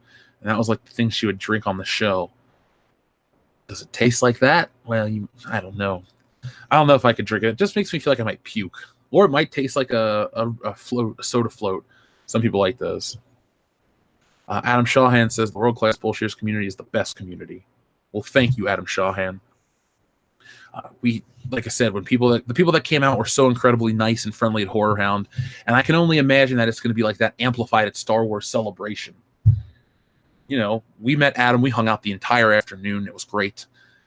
I hung out with all kinds of people like Grendel Fan 84, Jeff and his wife, Cowabunga, everybody. It's awesome. It's a really cool community. I wish there was a way where we could all 72,200 and something of us could all be together and hang out. It'd be crazy for me, but damn it, it would be awesome. I mean, talk about a group of people that have the same interests coming together. That'd be just fun. It'd be like its own convention just for this show. That'd be insane. Grendel Fan 84, thank you very much. Thanks again, Jeff. We're almost sold out of our exclusive Punisher and Venom first host variants. We have plans for an Unstoppable cover in the very near future. We'll make sure that you tell us about that on our Facebook page and here, Grendel Fan 84, and I will mention it. Right now, folks, I'm actually looking at the Punisher variant from Venom, the Punisher variant they sent me, and anytime I get to look at something that's based off of one of my most desired comic books, I believe it's Spider-Man 134. But no, this Punisher variant is excellent, and it's really, really well done. And it makes me want to go back and read a lot more Spider-Man. It makes me feel like I've missed out a lot on comics. But thank you, Grendel Fan 84. It was so nice when you're like, hey, I got a gift for you, and you brought me a stack of comics, and I knew who you were right away. World-class bullshitters live in Japan. I'd love to see that. So would I. Now, I'd have to take Joel because Joel lived in Japan for a couple years, so he's pretty, he knows the culture a little bit. And I want to go and hang out. Japan's on my list of places I want to visit most in the world. First, London, just because, my connection to James Bond. But then Japan.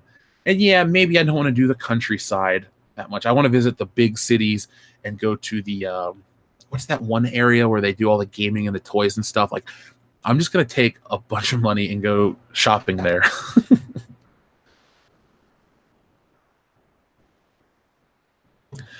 Oh, man. Quartering's Woke Pizza is one of the funniest videos I've ever seen. 10 out of 10 for me. I was going to watch that this morning, but I was eating breakfast and I didn't know if I wanted to choke on my food. So I showed Mrs. Bullock's DMs walk around Horror Hunt and she laughed. But she didn't know who Lance Henriksen was. Unbelievable. Please give her a verbal punishment. Oh, man.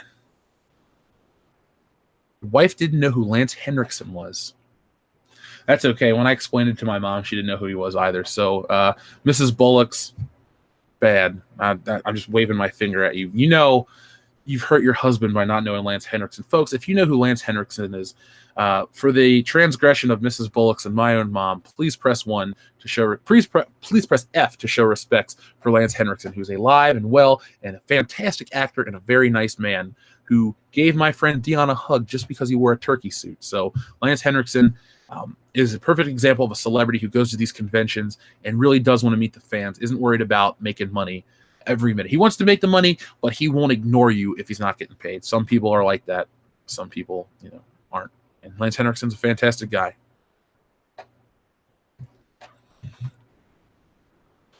She didn't recognize Bishop. The shame. It's funny, John. I don't really recognize him as Bishop. I think of him as the cop from Terminator or the episode of Tales from the Crypt. Was it Chop Poker? That's a great. Almost got him as Batman. That is just a fantastic episode of Tales from the Crypt. We'll be doing some Tales from the Crypt stuff in October. That's going to be a lot of fun.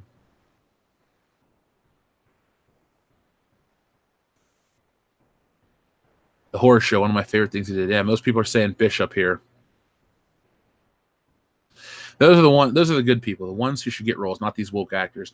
Well, it's nice that you have people. Let's say hypothetically I was making a movie and I had a budget. I would hire, I don't want to say old actors because I don't want to make them sound like they're past their prime, but somebody like Lance Henriksen. If I had the role, an open role that they would fit into, I would rather cast somebody like that than try to get somebody who says the right things in the media. It's all about the end product for me. It's not about, the media story around it. How about Demon Knight? That was a good movie.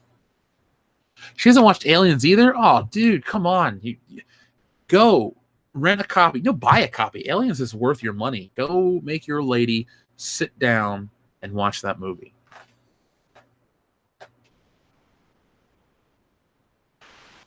I've never seen Pumpkinhead. He had great voice. He has a great voice. He definitely has a great voice. A lot of love for Lance Henriksen in the chat.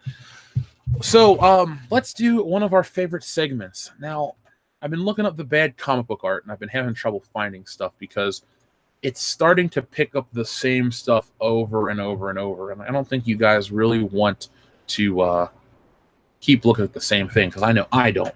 So instead of boring you guys, we're going to look at another funny action figure swap for today. Because I was, I'm a member of the group. I suggest you guys check it out. Hopefully they recognize that this show talks about them almost every day. But let's have some fun.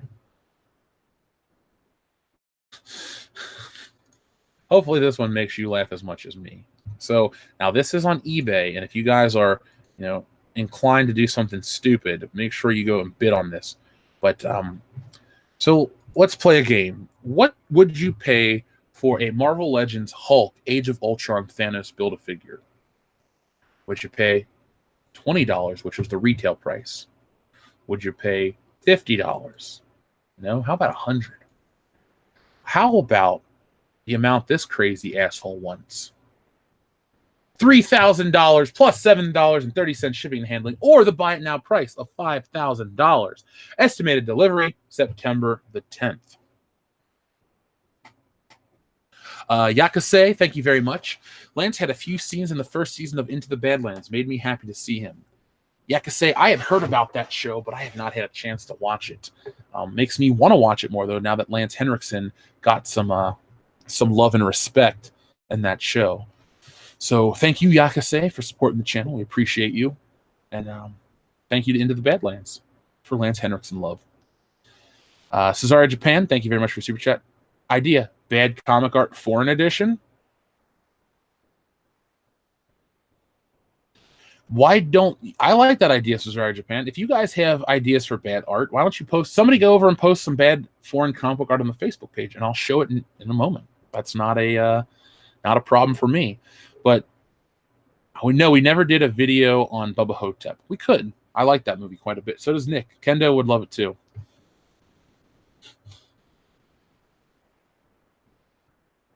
But now look at that. I mean, would anyone pay that price? I mean, no, I wouldn't. I know some people are dumb enough, but here's the thing. This isn't even the right figure in the box. I believe this is an Incredible Hulk figure from about 2003. It's not even what they promote in the box. So this eBay bid should be taken down immediately. Let's see. Turkish comic books. Let's see what popped up. Somebody said pretty much all Turkish comic books are bad.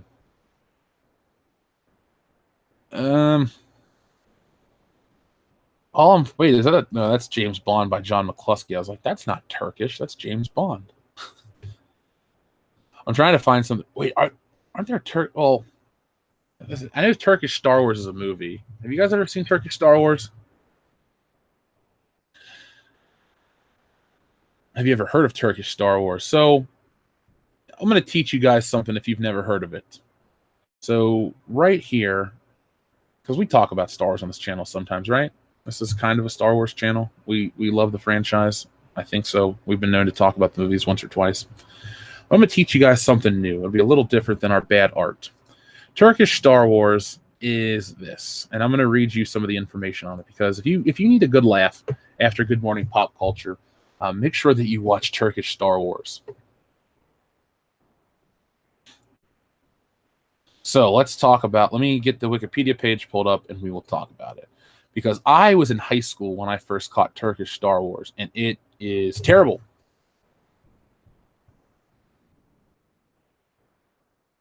It is embarrassing. So the movie is called, I'm not going to try to mispronounce the name, but The Man Who Saved the World is a 1982 Turkish science fantasy adventure film, also known as Turkish Star Wars, because its notorious use of unauthorized footage from Star Wars and other films worked into the film. It came out in November of 1982. So it's directed by Setin Inak and written by Cüneyt Arkın, is a well-known Turkish actor whose work spans the last 5 decades. The film also starred Arkın as the leading role. Other roles include blah, blah, blah. Anyway, the plot follows the adventures of Murat and Ali, whose spaceships crash on a desert planet following a battle, shown by using the footage from Star Wars, as well as Soviet and American space program newsreel clips. While hiking across the desert, they speculate that the planet is inhabited only by women. Ali does his wolf whistle, which is used on attractive women. However, he blows the wrong whistle, and they are attacked by skeletons on horseback, which they defeat in hand-to-hand combat. Now, this is my side note. It reminds me of Power Rangers, the way the fighting looks. The main villain soon shows up and captures the heroes, bringing them to his gladiatorial arena so they can fight. This almost sounds like Star Wars Episode 2 copied from Turkish Star Wars. The villain tells them he is actually from Earth, and this is a 1,000-year-old wizard. He tried to defeat Earth, but was always repelled by a shield concentrated on the human brain, which looks like the Death Star from Star Wars. The only way he can bypass this impenetrable defense is to use a human brain against it. The heroes escape and hide in a cave full of refugees who already fled the villain's tyrannical rule. Murat develops a romantic connection with the only woman there, Urkar, who looks after the children. The implied romance is shown through many long eye contacts and smiles from the girl, but nothing more. Zombies of the Dark Lord attack the cave and turn several of the children into zombies. Their blood is used to renew the evil wizard's immortality. The three then flee a cave and find a local bar lifted directly from Star Wars, the Mos Eisley Cantina. The two men quickly get into a bar brawl, but the villain suddenly appears and captures them again. The wizard separates the men and tries to convince them to join him. He sends his queen to seduce Ali, while he orders Murat to be brought before him. He offers Murat the chance to rule over the earth and starts if he joins him. He possesses the power of Earth's ancestry in the form of the golden brain, and all he needs to conquer Earth is a real human brain. After Murat declines, the wizard shows he has the woman and the children in captivity. Enraged, Murat fights the wizards, monsters, and skeleton guardians. Meanwhile, monsters attack. Ali is about to kiss the queen. He defeats the monsters and joins Murat's fight. They are both disabled by laser-armed guards and unsuccessfully tortured by the wizard. Finally, the wizard pits Murat against the giant monster in the arena. He defeats the monster and flees, taking women and children with him. Ali is left in captivity. I'm not going to read too much more, but I'm going to say this. This is how the movie ends. Equipped with magical gloves and super jumping boots, he searches for the sorcerer to avenge his friend's death. After fighting numerous monsters and skeletons, he comes face to face with his nemesis and karate chops him in half. He then leaves the planet for Earth in a ship that greatly resembles the Millennium Falcon.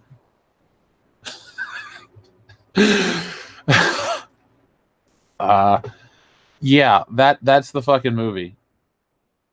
That's the fucking movie. Holy shit is right. People are going on about how bad this movie sounds.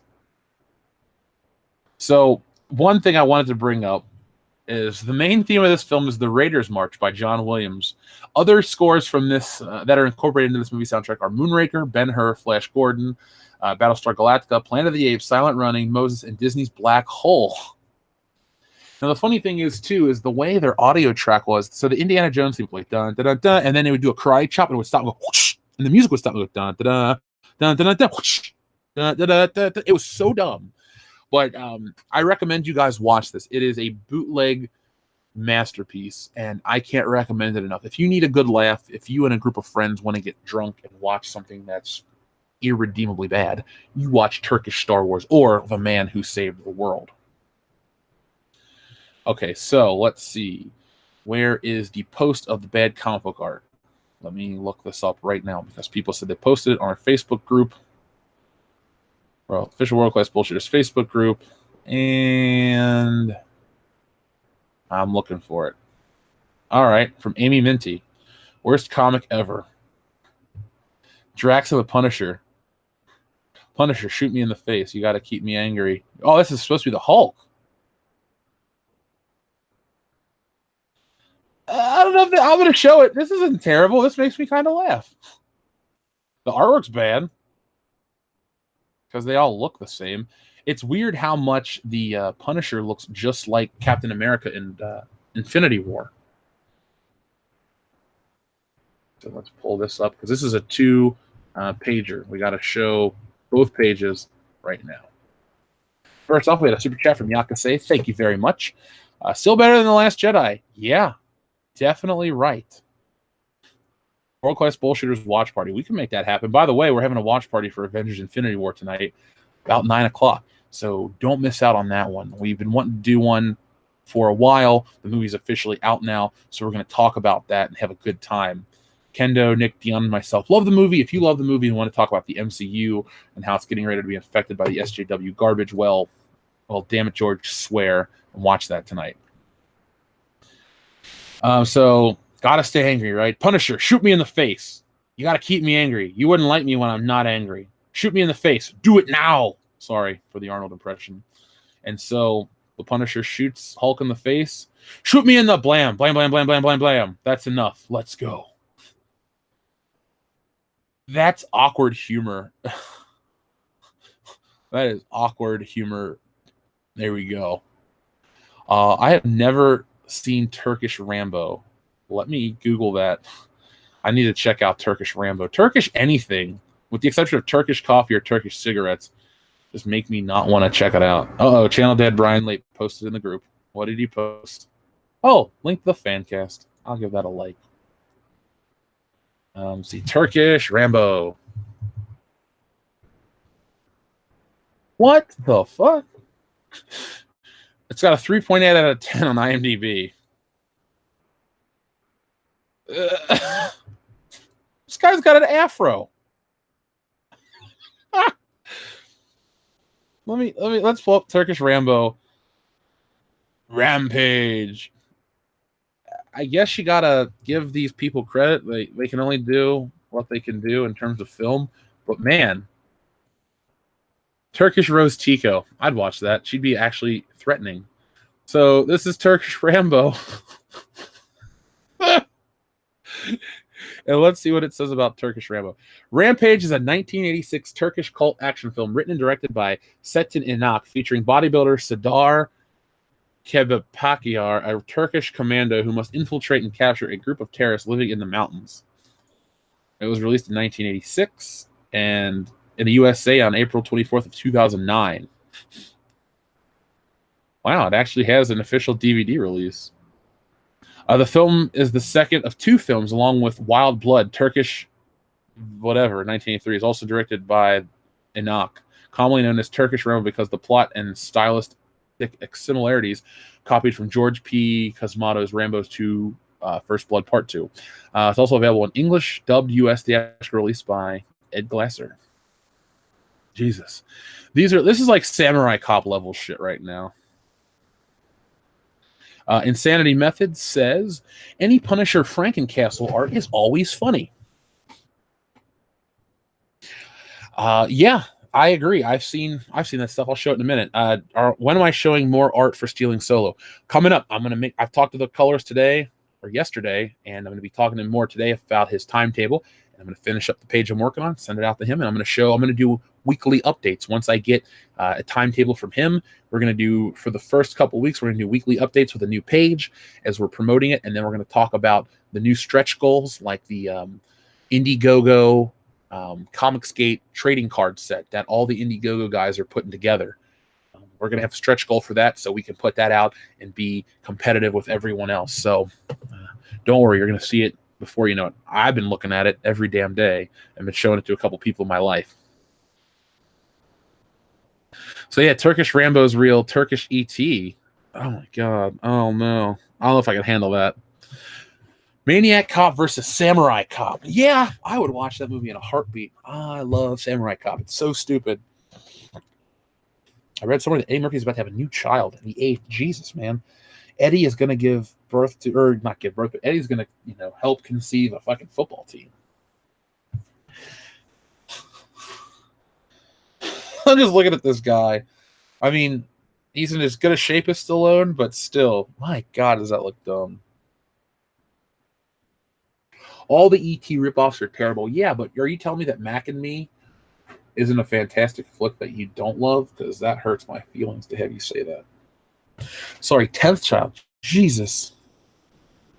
I will watch the trailer for that. I will watch a lot of trailers when I get off the show this morning. I can't show them on air. Oh, speaking of trailers, have you guys seen the trailer for the Batman the Animated Series Blu-ray release? They've announced they showed the upscaled introduction to the show, and it looks fantastic. It looks like a brand new cartoon, and it got pushed back from the 18th to the 30th of the month, which is completely fine, but it looks great. IGN put up a side-by-side comparison, and it's night and day, the clarity difference. Like, if you own these on DVD, don't settle for those. Get the Blu-ray release. It looks like a whole different show. Yeah, Jeff is going to blow his whole day by watching Turkish Indian action film ripoffs. Well, I do love a good Bollywood picture. What about the 1997 Justice League live-action TV movie?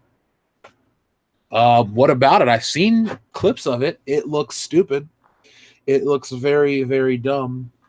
You see, we don't... I guess to someone's point earlier about the dark age of superhero flicks, I could understand that it was a dark period for the genre or the entertainment, or that industry as a whole. I mean, Marvel was going through bankruptcy. DC wasn't really pumping out memorable books. You had Batman and Superman on TV. That was pretty good. You still had the remnants of the Lois and Clark show, and you were a couple of years removed from the next generation of good stuff. So, yeah, I guess 97 was pretty... It was great to be a kid back then because you had the shows and the toys and the video games and stuff, and it was, a crazy time to be a fan as a child, but stuff that would appeal to an older audience or all audiences just didn't exist at that point in time.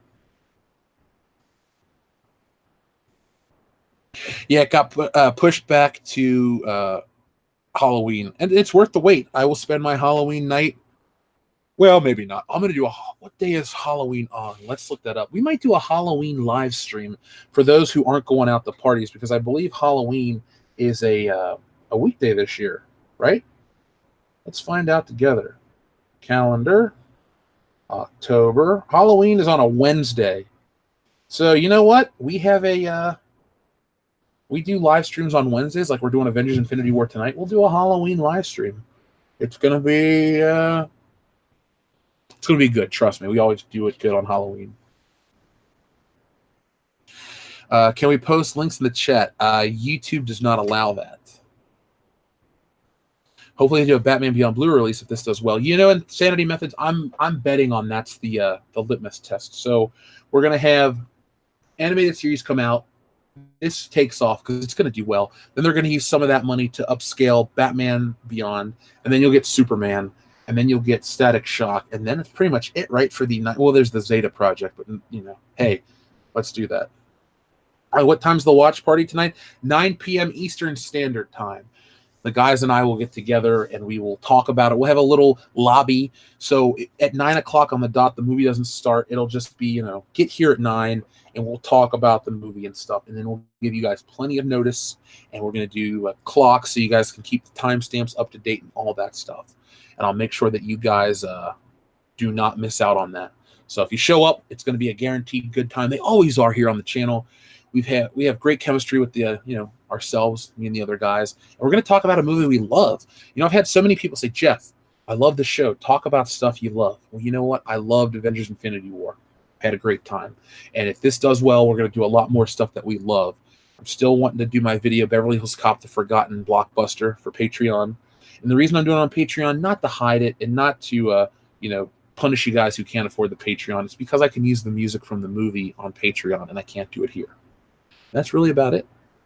See you, Mr. V. Have a good one. Thanks for hanging out with us this early in the morning. And if you're at working and lurking, press 1 if you're working and lurking right now. Halloween live stream while wearing costumes. You know what? We'll do you one better.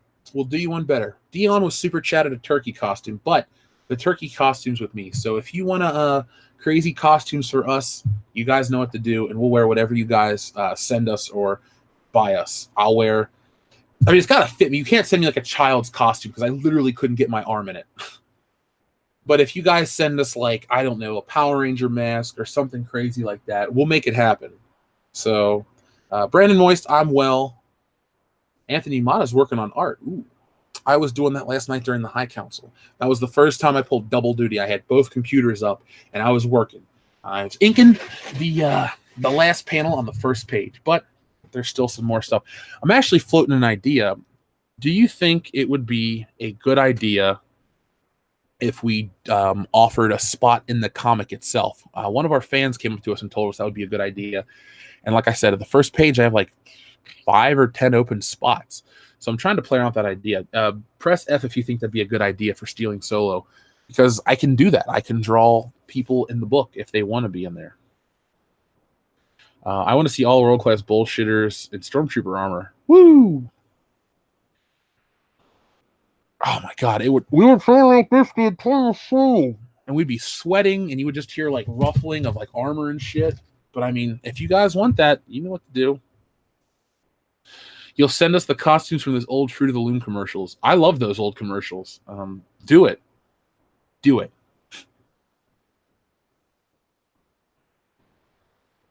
R.E. Page, thank you very much for your super chat. I believe you're new to the channel, so welcome. What are your thoughts on what they're doing to Stan Lee?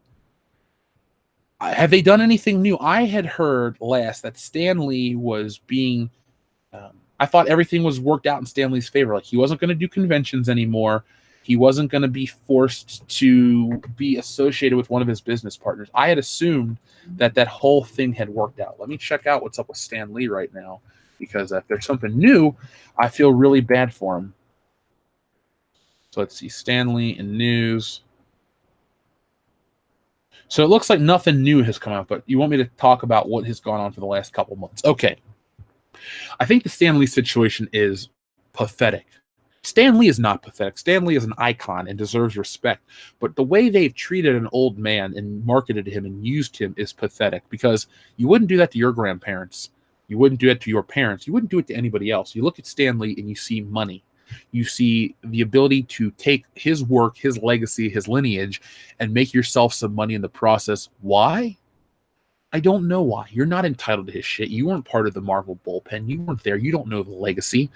So I think it's pitiful of what they're doing to Stan Lee, or what they've done to Stan Lee. Like Diversity in Comics said, Stan Lee should be off somewhere, hanging out, doing something. I think it's Ethan that said he should be off in a resort, drinking drinks and hanging out with Kevin Smith. I think that would be good. You can say what you want about his movies and stuff, but Kevin Smith ain't a bad dude. And you know that if Stan Lee was to move in with Kevin Smith, his life would be great. People would, he'd be taken care of. Him and Kevin would have all kinds of conversations. It'd be a good situation for both of them. It's kind of sad that it's allegedly rumored that his daughter wanted money out of him and stuff, and then you had these other promoters and business people. It's all sad.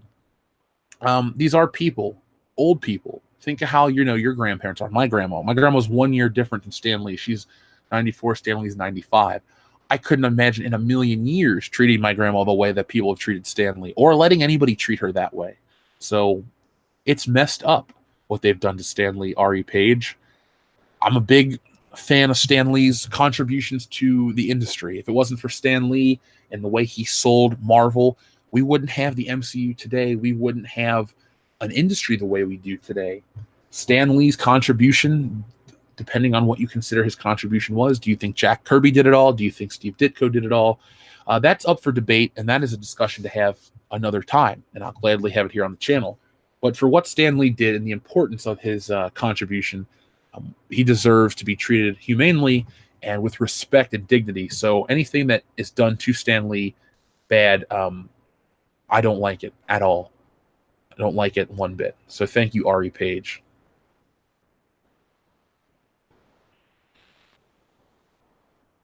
Let's see, because they got to earn. Oh no, the spot in the comic wouldn't be the $5K, Amy. That's just a joke. The $5,000, I'll deliver it to your house. I think anyone's going to take me up on that. By the way, if anyone does, other bullshitters are going with me. So you're going to get, put it like this. If it's like in the Midwest and we can all make it, we'll all go. We'll all come to your house and hang out with you. Shit, it could be a long period of time. Who knows? But I just have that as a joke. How much money will it take for the entire world-class bullshitters cast to dress up as Last Jedi characters? All joking aside, we'll dress up if you guys provide the costumes, and we'll do streams. That's it. You guys send a super chat and pick out a costume. If it's the price, we'll wear it. I mean, anything. It's, as long as it can be shown on YouTube. Like, don't send us like a t-shirt with a naked lady, because we'll wear it, just not on YouTube. But if you want something crazy like that, all you guys got to do, collectively as a community, you guys can contact each other through the Facebook page and the Twitter.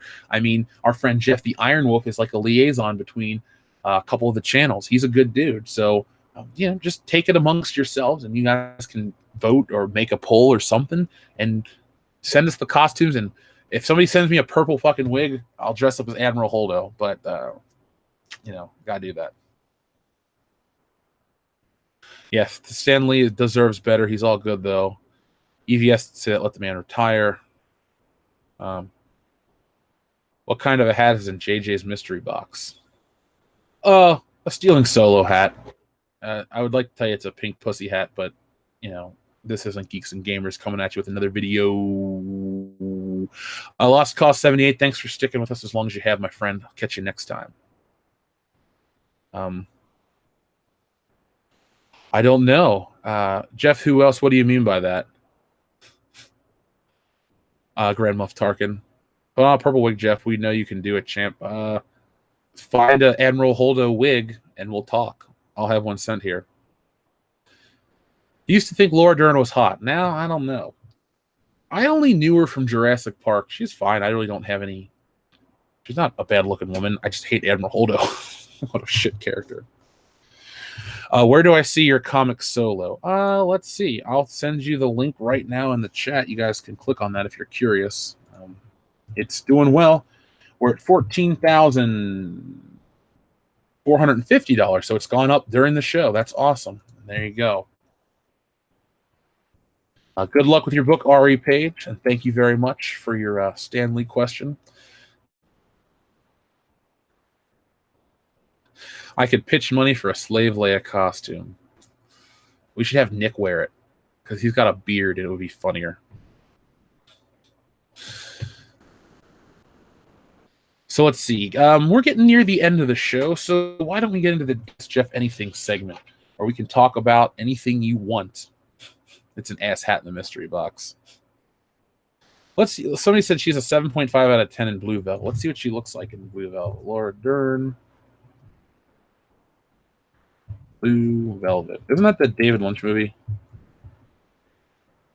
See what she looks like.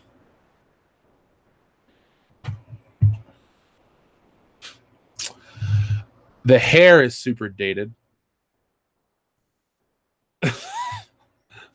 You know what we could do when we run out of bad comic book art? We could show out of context movie frames. Because I believe this. You know what, guys? Let's play a game.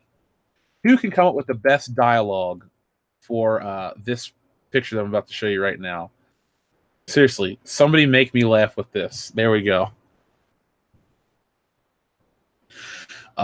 Thank you, Adam Shawhan. I know you will, man. You're the best. Post your dimensions. My wife can sew like a mofo. All right. Hey, Jeff, how do you feel about doing one-on-one about Luke Skywalker from Disney canon compared to George Lucas's canon?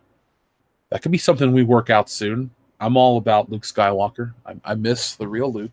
I mean, Jake is not my Skywalker. Just saying.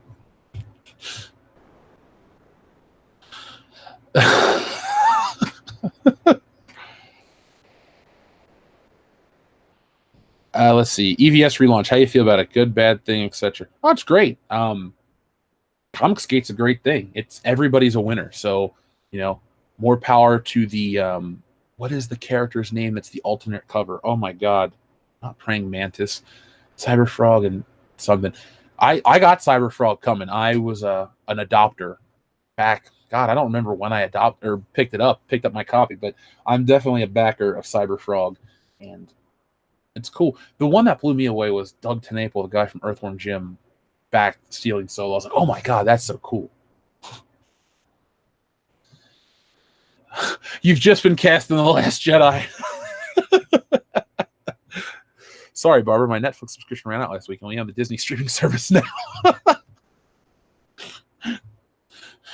It looks like she saw the naked butt picture on Uncle E's page. When Ryan pulls out the purple wig.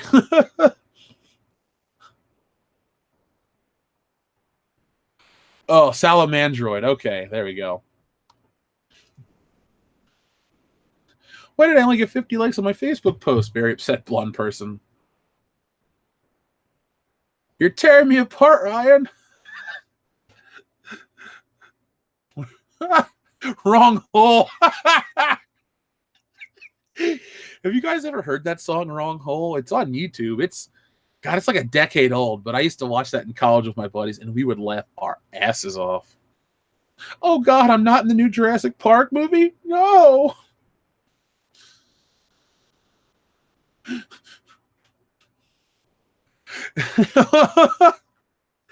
I removed a like on Facebook.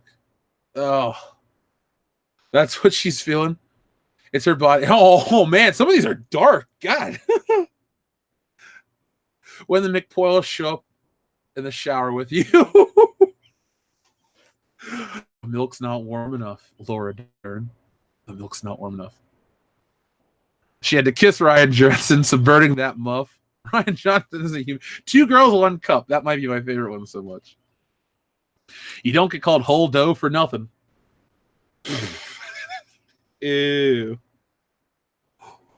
I hate sand. When you see how dirty the casting couch is. Ew.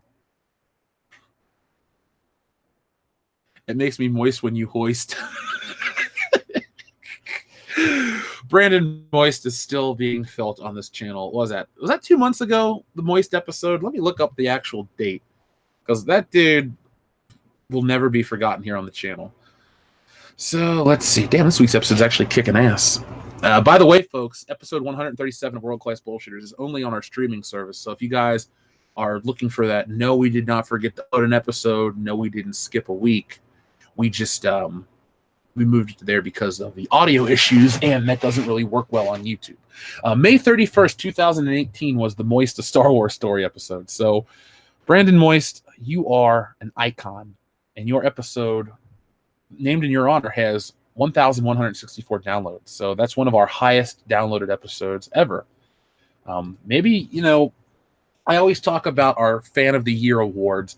I think I'm just going to take out Brandon Moist and give him like a Moist MVP trophy or something. The MVM, Most Valuable Moist, because that dude is still the Moist Muff. Him and Holdo's Muff are going to be, they're going to get their own special awards at the end of the year, because those two guys have, oh my God, have kicked ass in terms of the channel. You mean I got to die on the beach? Halo Reach style?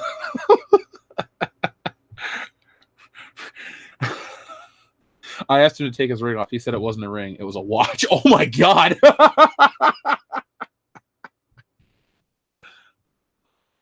Wristwatch. Ew. Where the hell do you people come up with this shit?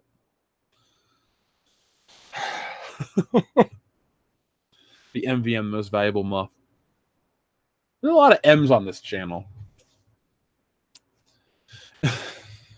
This Laura Dern, I gotta stop. It's making me sad now. I'm gonna click off. She's just so sad. But now it makes me want to check out Blue Velvet just so I can see that scene in context. Old Ho is moist. Let's see. Morning, folks. Are we capturing this? Yes, Zach Hawkins, we were. Yeah, that we were. We had a, there isn't such a thing as a bad Good Morning Pop culture. It's just a fun, crazy way to start the day. And just imagine 5 days a week on Good Morning Pop Culture. I'm excited. Someone shop a switch box and thick frame glasses on her.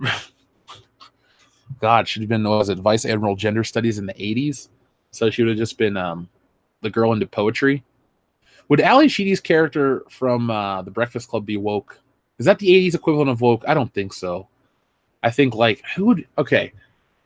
would a past decade's version of woke be? Give me a character or an actor. I'm trying to think.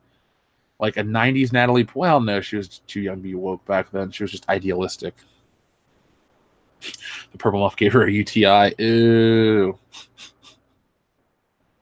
I do feel sorry for Laura Dern. She's a pretty good actress.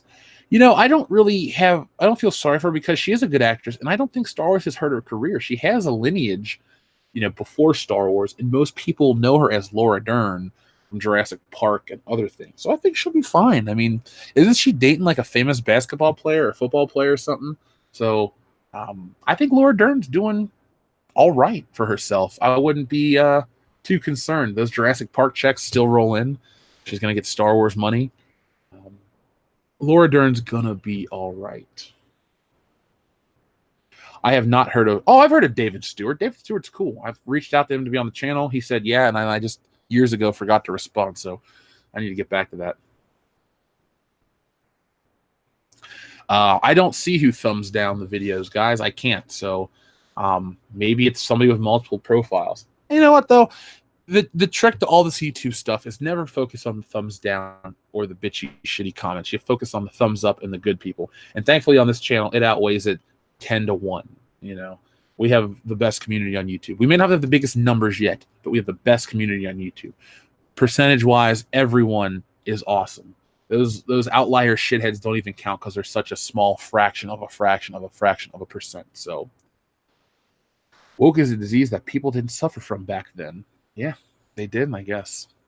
Lisa Simpson, there we go. Definitely Lisa Simpson. She was woke back in the day. What's funny is Lisa Simpson is my least favorite character on the show. She's just annoying. Dad, don't do that, blah, blah, blah. It's like, shut up. I know it's meant to be played for comedic effect, but no kid would get away with that dumb shit that she does. But the funny thing is, though, she is woke for the most part, but then you throw Malibu Stacy with a new hat at her, and she's like, she's got a new hat. So Lisa Simpson is a fake woke warrior, if you will. Buffy, woke as fuck, staking SJWs every day. Only seen one episode of Buffy the Vampire Slayer. Jesse Spano, yeah, that's another one. That is definitely woke. Her and Lisa Simpson are in the same category. Let's see. Laura Dern's Jurassic Park figure gets scalped to oblivion while the Star Wars ones rot in shelves. Well, the Star Wars ones haven't even come out yet. The Admiral Holdo case is not out. She comes, I believe she's out with L337 later in the year. So, I mean, if you feel the urge to burn your money, just go flush it down the toilet instead of buying an Admiral Holdo figure. You'll get the same product. Nothing.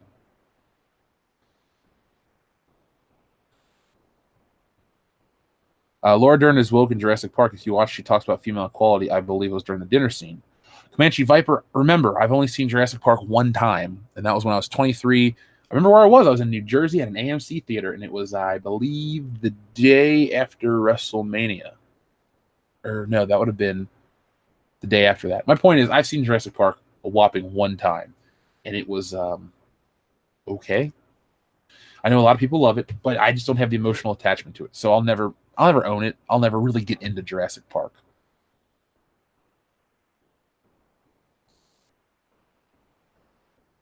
Superfan Adam Shawhan says, WCBS is still growing though big time. I listened to the old episodes, and I got to tell you, you're doing it right, Jeff. Thank you, Adam. The old episodes are available for everyone to listen to. I don't take them down in shame.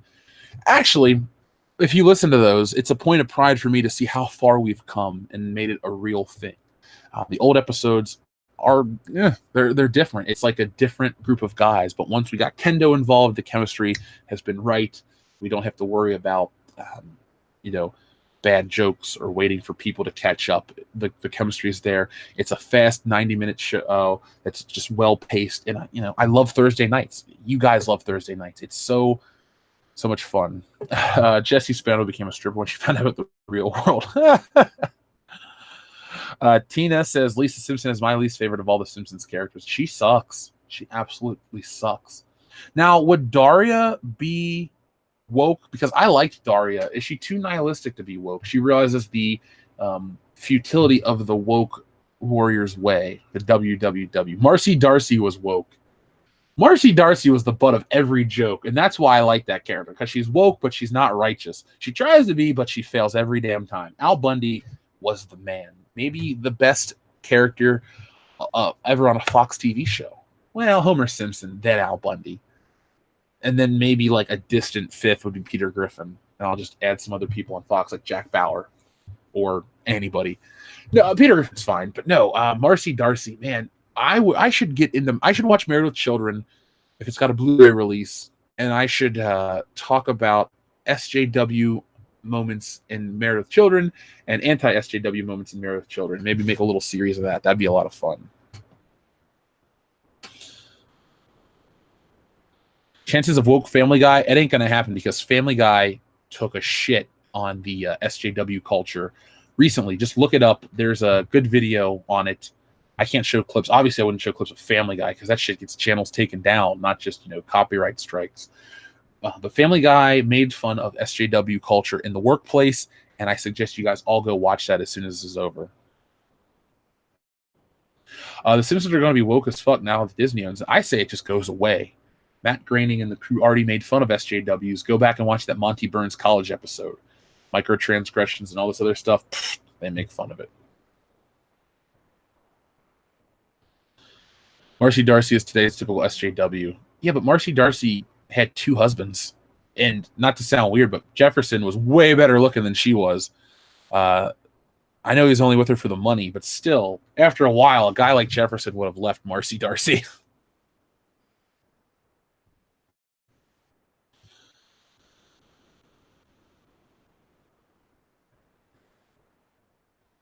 Let's see. Dave Cullen's just taking on. Maybe that's who I'm thinking of, the Dave Cullen show. The redheaded guy? Maybe that's what I'm thinking of. I, too, enjoy the Daria series. Yeah, Cadmium Red. Daria was awesome. No Bullshit Channel did a good video. Oh, by the way, No Bullshit Channel and I have spoken. I'm going to try to get him on the channel. He agreed. He watches this channel and knows about it. So I'll be talking to No Bullshit Channel soon on the air. Like I said, I'll be talking to him in September. I realized after I sent the message to him, I forgot to say we, so the message looks like I'm stupid. Then it's too late to fix it now. So, you know, damn me. Billy Ritchie says, yes. Yeah, don't worry, Billy Ritchie. I will see, folks. All you got to do is tell me some channels you want me to talk to, and I'll talk to some ones that I think we blend well with, and we'll produce great content for you. That's always how we do it. Marcy Darcy is a tranny.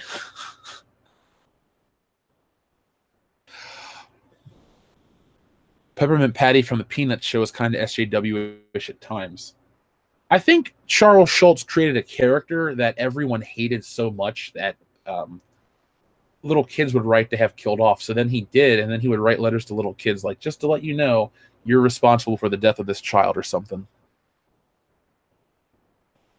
He stayed with Marcy Darcy because the sex was kinky. He mentioned it on the show several times. Okay, fair enough. Dude, it's been so long since I've seen the later episodes of Married with Children. On FX, you usually catch the old Steve and Marcy Rhodes episodes. British YouTubers on World Class Bullshitters, we've had Mauler. We have the W stands for world, so anyone from any part of the world is welcome on the show. No discrimination here on this channel. If you got something good to say and you want to be here on World Class Bullshitters, well, you're welcome.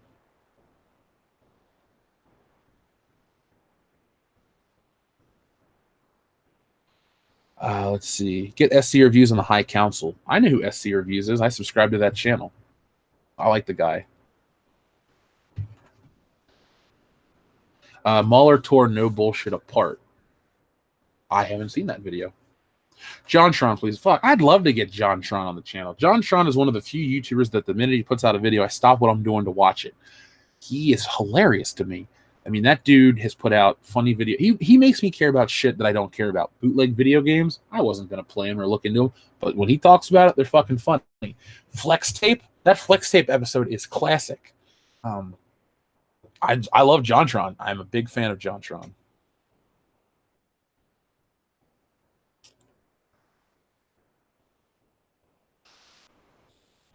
Slopes Gamer, Larry Bundy Jr. Larry Bundy Jr. hasn't responded back. He watches a lot of the videos I've put out because he'll comment, and I'll be like, "Oh, maybe you should come on the channel," and then I didn't get anything back. So I'm taking that as a no. But if he does reach out in the future, Larry Bundy Jr. is always welcome. I like his work.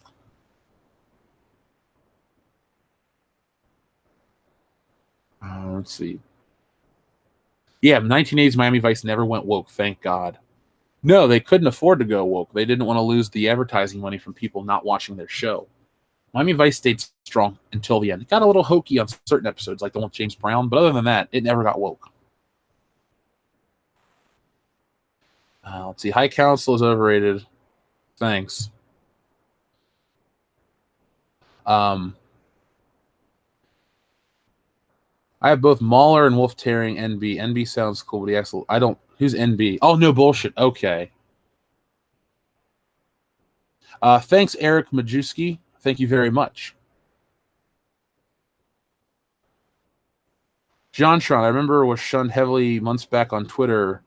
Oh, I remember that because he made a joke and refused to apologize or something. Yeah, well, JonTron's cool in my book. Whoever said that is overrated. Yeah, the High Council kicks ass. It ain't going anywhere anytime soon. So thank you for checking it out. But we all love the High Council, and the numbers don't lie. I mean, when you get 2,200 people watching the High Council, people give a shit. That's how you show that you like what we do. You watch it. Good Morning Pop Culture's jumped. We average 100 more viewers per week now than we did when we started. So clearly, people enjoy the community. People enjoy the community aspect.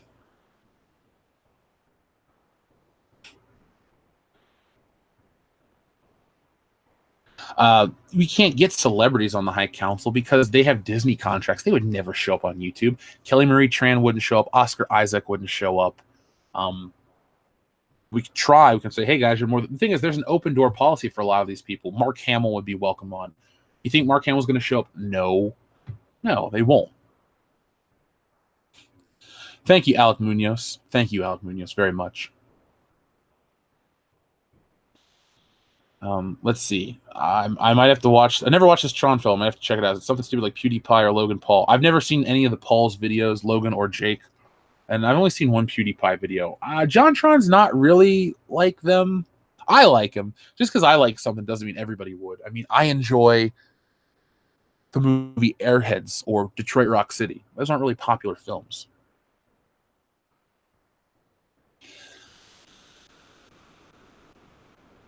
Let's see. I actually found this channel through Comic Cars Pro Seekers. I've been enjoying it ever since. This is Zach Hawkins. Well, thank you very much. What about the guys from How It Should Have Ended? Again, I don't think they would show up, but they're more than welcome to. Hamill did a phone with Schmoes Knows. Yeah, because the Schmoes Knows are fucking shills. They're all involved out there in Hollywood. That's why they get those interviews, because they say what they want have to be said. We're the people's show. You know, we give it to you the way it is, the way it's presented, and we don't put the spin on it. We break down the spin and get to the bottom of these things with, you know, the facts, and then we give you our own takes based on those things and present a more honest argument. You know, the Schmoes Knows they have to say the right shit so they can get the next celebrity guest on. We have people that are, you know, want the raw, uncut show, and that's what we give you guys. So that's why the Schmoes, and that's why Campy gets to go to the premieres and all this other garbage, because they have said the right things to the right people at the right times.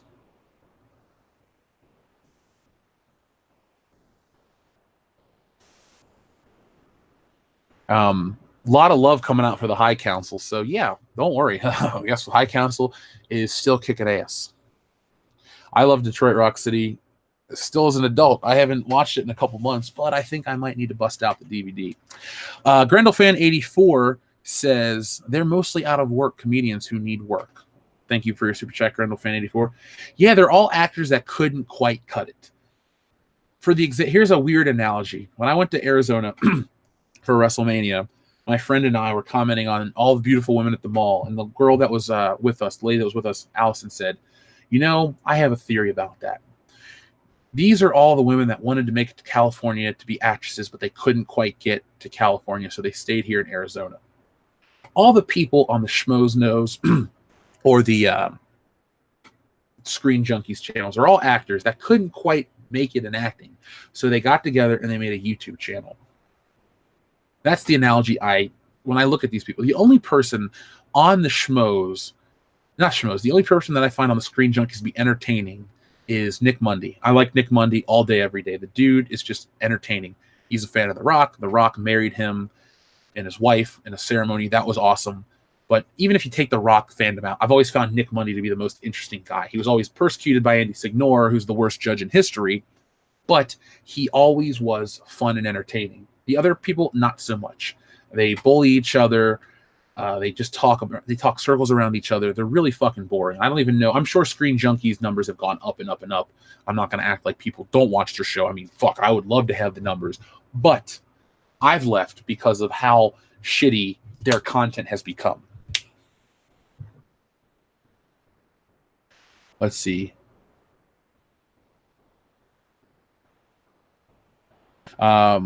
Well, Trez316, I'm glad you enjoy it. High Council is good, just not sure why some guys are on it. That's all. Fair comment. I mean, there's only 3 of us that are on the show.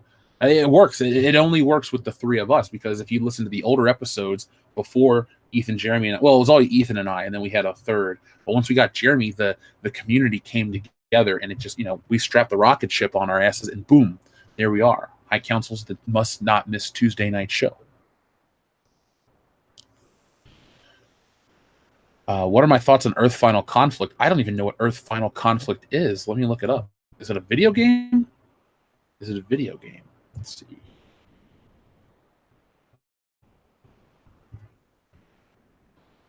No, it's not a video game. It's a show.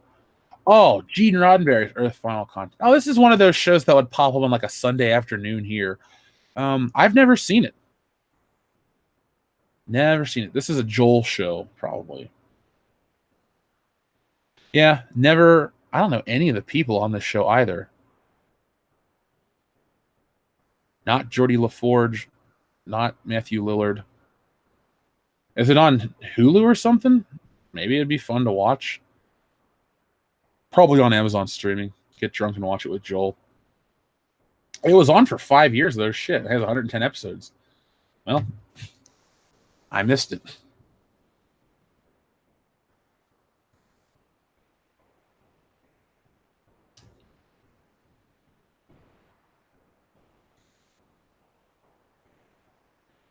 Oh, that's fine, Trash. You don't have to apologize. Everyone can have a differing opinion. I mean, you don't. Not everyone has to love what I love or what we say. That's the thing about the. I don't know what to call us. The High Council community. All three of our channels. You don't have to love and like every little thing. We all have the same goal in mind. We all, are a strong community. But I don't expect you guys to like Back to the Future the way I do, or Beverly Hills Cop, or like Star Wars for the same reasons I do. A lot of people like the lightsaber duels in Star Wars. I like the internal conflict and struggles more than that. So, yeah, Joel owes me $500 for sure, Rugis. When I'm down in your neck of the woods, you can tell him in person.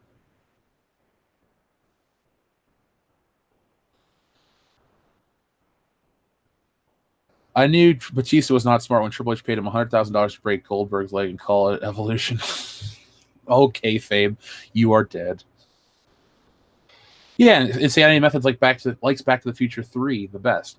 Completely fine. I don't think it's a bad film, but I don't really watch it too much. Batista took too many chair shots to the head. Yeah, he took a couple ass whoopings, but he also gave them out. I'm not saying you guys got to go watch wrestling, but there are some Batista moments that do kick a lot of ass. So, folks, it's time to end Good Morning Pop Culture. But before I do, I have to talk about one quick thing that I forgot to mention at the beginning of the show. I'm going to have to mention it to you. So one of our friends asked us to help us spread awareness of their book. It's called A Great Duty, Book 1 in the Galaxy Ascendant series. So we have a lot of sci-fi people out there right now. And, you want to talk about Earth's final conflict and the Expanse and all these other things. We also talk about helping the community grow and helping the indie market grow. So do me a favor and check out these links right here, because I'm going to talk about a book that somebody's reached out to have us help. So it's called A Great Duty, Book 1 in the Ascendant series. And it's by Yakov Merkin. And it's a new grand scope action-packed space opera series that helps get over the pain of Star Wars. So if you guys are hurt by the current state of Star Wars and you're waiting for Stealing Solo, check these out. They're available on Amazon. And there's 2 books that you can read, and check them out and let me know what you guys think. There we are right there. For some reason, it wouldn't let me send the second link. But there we go. Check that out for our friend Yakov Merkin.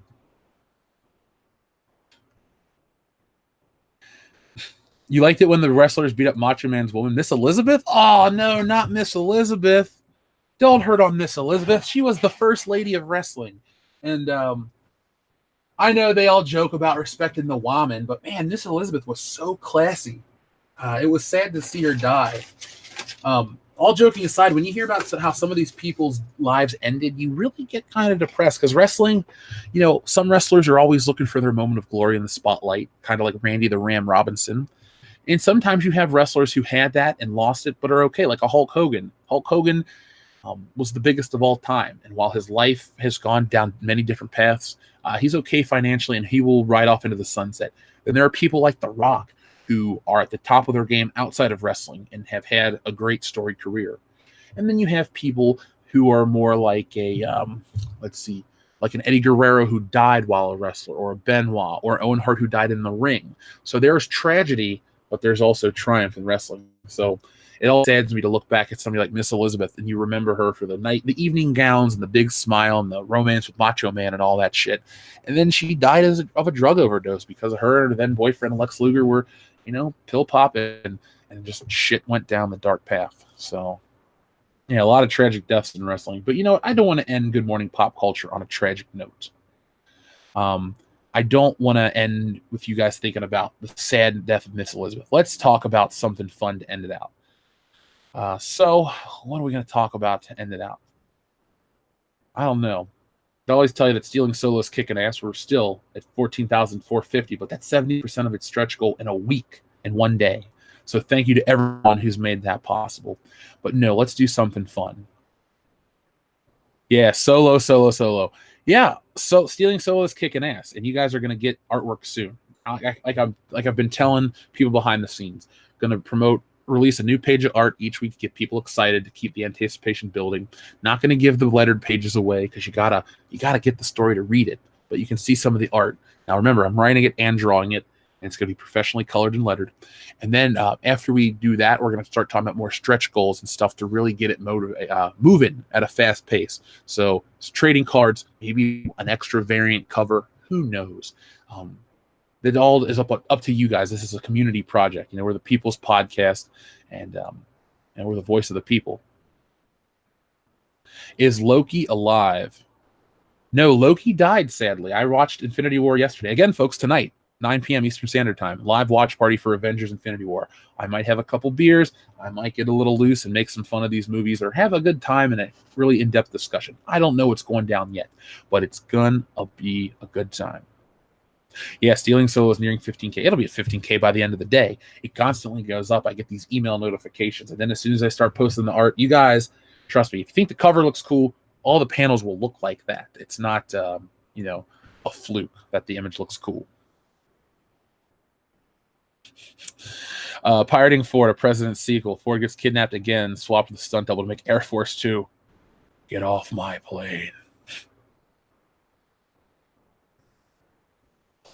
Can you imagine what it's like to be an ace pilot? Now is your chance to make that dream come true. Watch Star Wars Resistance Sunday nights at 10. Oh, I can't wait. I can't wait to not watch Star Wars Resistance on Sunday nights at 10 on the Disney Channel. No one's going to watch that fucking show. I mean, you'll get a couple people that are curious about it. You'll get those watches, but you're not going to get some fans to be like, oh, man, this is so great. Nah.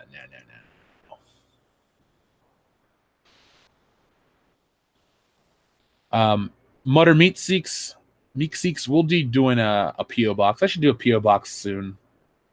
Like I said, the Discord stuff will be here sooner than you think too. So, which wrestler talked about puppies? That would be Jerry the King Lawler, and he wasn't talking about dogs.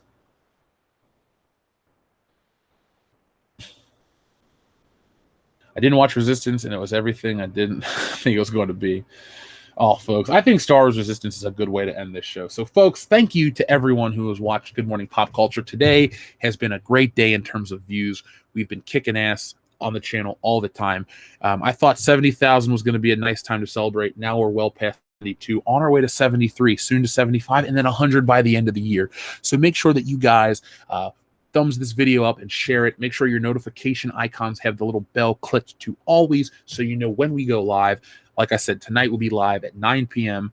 Eastern Standard Time for Avengers Infinity War, and it's going to be a live watch party where you guys message us your comments, questions. You know what, shit, why don't you message us what you thought the film was going to be about before it came out? We'll talk about the MCU as a whole. It's a very community-driven thing, and we want to talk about this now before it goes away, because let's be honest, Captain Phasma, she sucks too. Captain Marvel is going to be a game changer and not a good way. So let's take that kind of shit into account and take tonight to celebrate and appreciate what we once had. Now, before everyone goes, we got a super chat from Ghosty Ghost. Thank you very much, Ghosty Ghost. What do you think about Andy Signor suing Screen Junkies? Now, I did not know Andy Signor was suing Screen Junkies. Here's my hot take, to reference the quartering about the Andy Signor as a whole, as a person. Andy Signor was a bad judge. I never knew him as a person. And actually, Andy Signor gave me a like on Instagram because one day I was stuck out in my car. I had to deliver something to my mom at her old job. And she's like, just wait out here for me.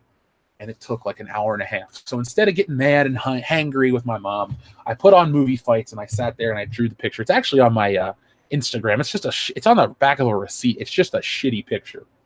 But when I would watch Screen Junkies Movie Fights, Andy Signor, there would be times when I liked him and times when I hated him. And then he did this thing where he gave the guy the 30 seconds, and the guy gave his response. And then the woman went and she said, I quit, I give up. And he's like, no, I'm not going to end the show like that. And he kept waiting and gave her minutes and minutes. And that was unfair judging. The same thing with other people say, I quit, I give up. He goes, all right, well, you give up, that's the show. He would always depend upon the situation. I don't like Andy Signore as a judge. Now, I remember when the allegations came out about the harassment, and I thought, okay, well, I don't like him as a judge. We'll have to see about what happens to him on a personal level. Same thing with what's his face, Chris Hardwick. I don't like Chris Hardwick professionally, but I would never cast judgment on his personal situation. And now we see the truth came out and nothing came of it. So, like the I want to keep saying Chris Stuckman. Nobody cares about Chris Stuckman that much. The Chris Hardwick situation, that is how I feel about Andy Signore. We have to find out the absolute truth. And I didn't know he was suing, so I have to look more into it. But if he's innocent and they can prove it in a court of law and all that stuff, then hey, good for me. But if he is found guilty or whatever's going on, again, that's justice. That's how shit works here. So we'll find out together. I'm going to look more into it. We're going to hear some more stuff from other YouTube channels. After this show, like I said, I'm going back to drawing. So that's where my mind's going to be. And if anything new comes out tonight, I'll talk about it on Good Morning Pop Culture. And if anything comes out tomorrow night, we'll cover it on World Class. Well, shit. World Class Bullshitters is tomorrow night as well. Shit, it's Wednesday. See, guys, the life of a YouTuber, you forget what day of the week it is. Because some days you're like, oh, man, I got all this shit to do. And other days you don't really have much planned. Like Saturday night, I'm going to watch All In. So there's not going to be a Saturday night stream. So I might do a Friday night stream instead. Or maybe a Sunday night stream. Who knows? You guys really like the streams. And we'll make it happen. So there we go, folks. So thank you to everyone who stuck around. That's my take on the Andy Signore situation. It's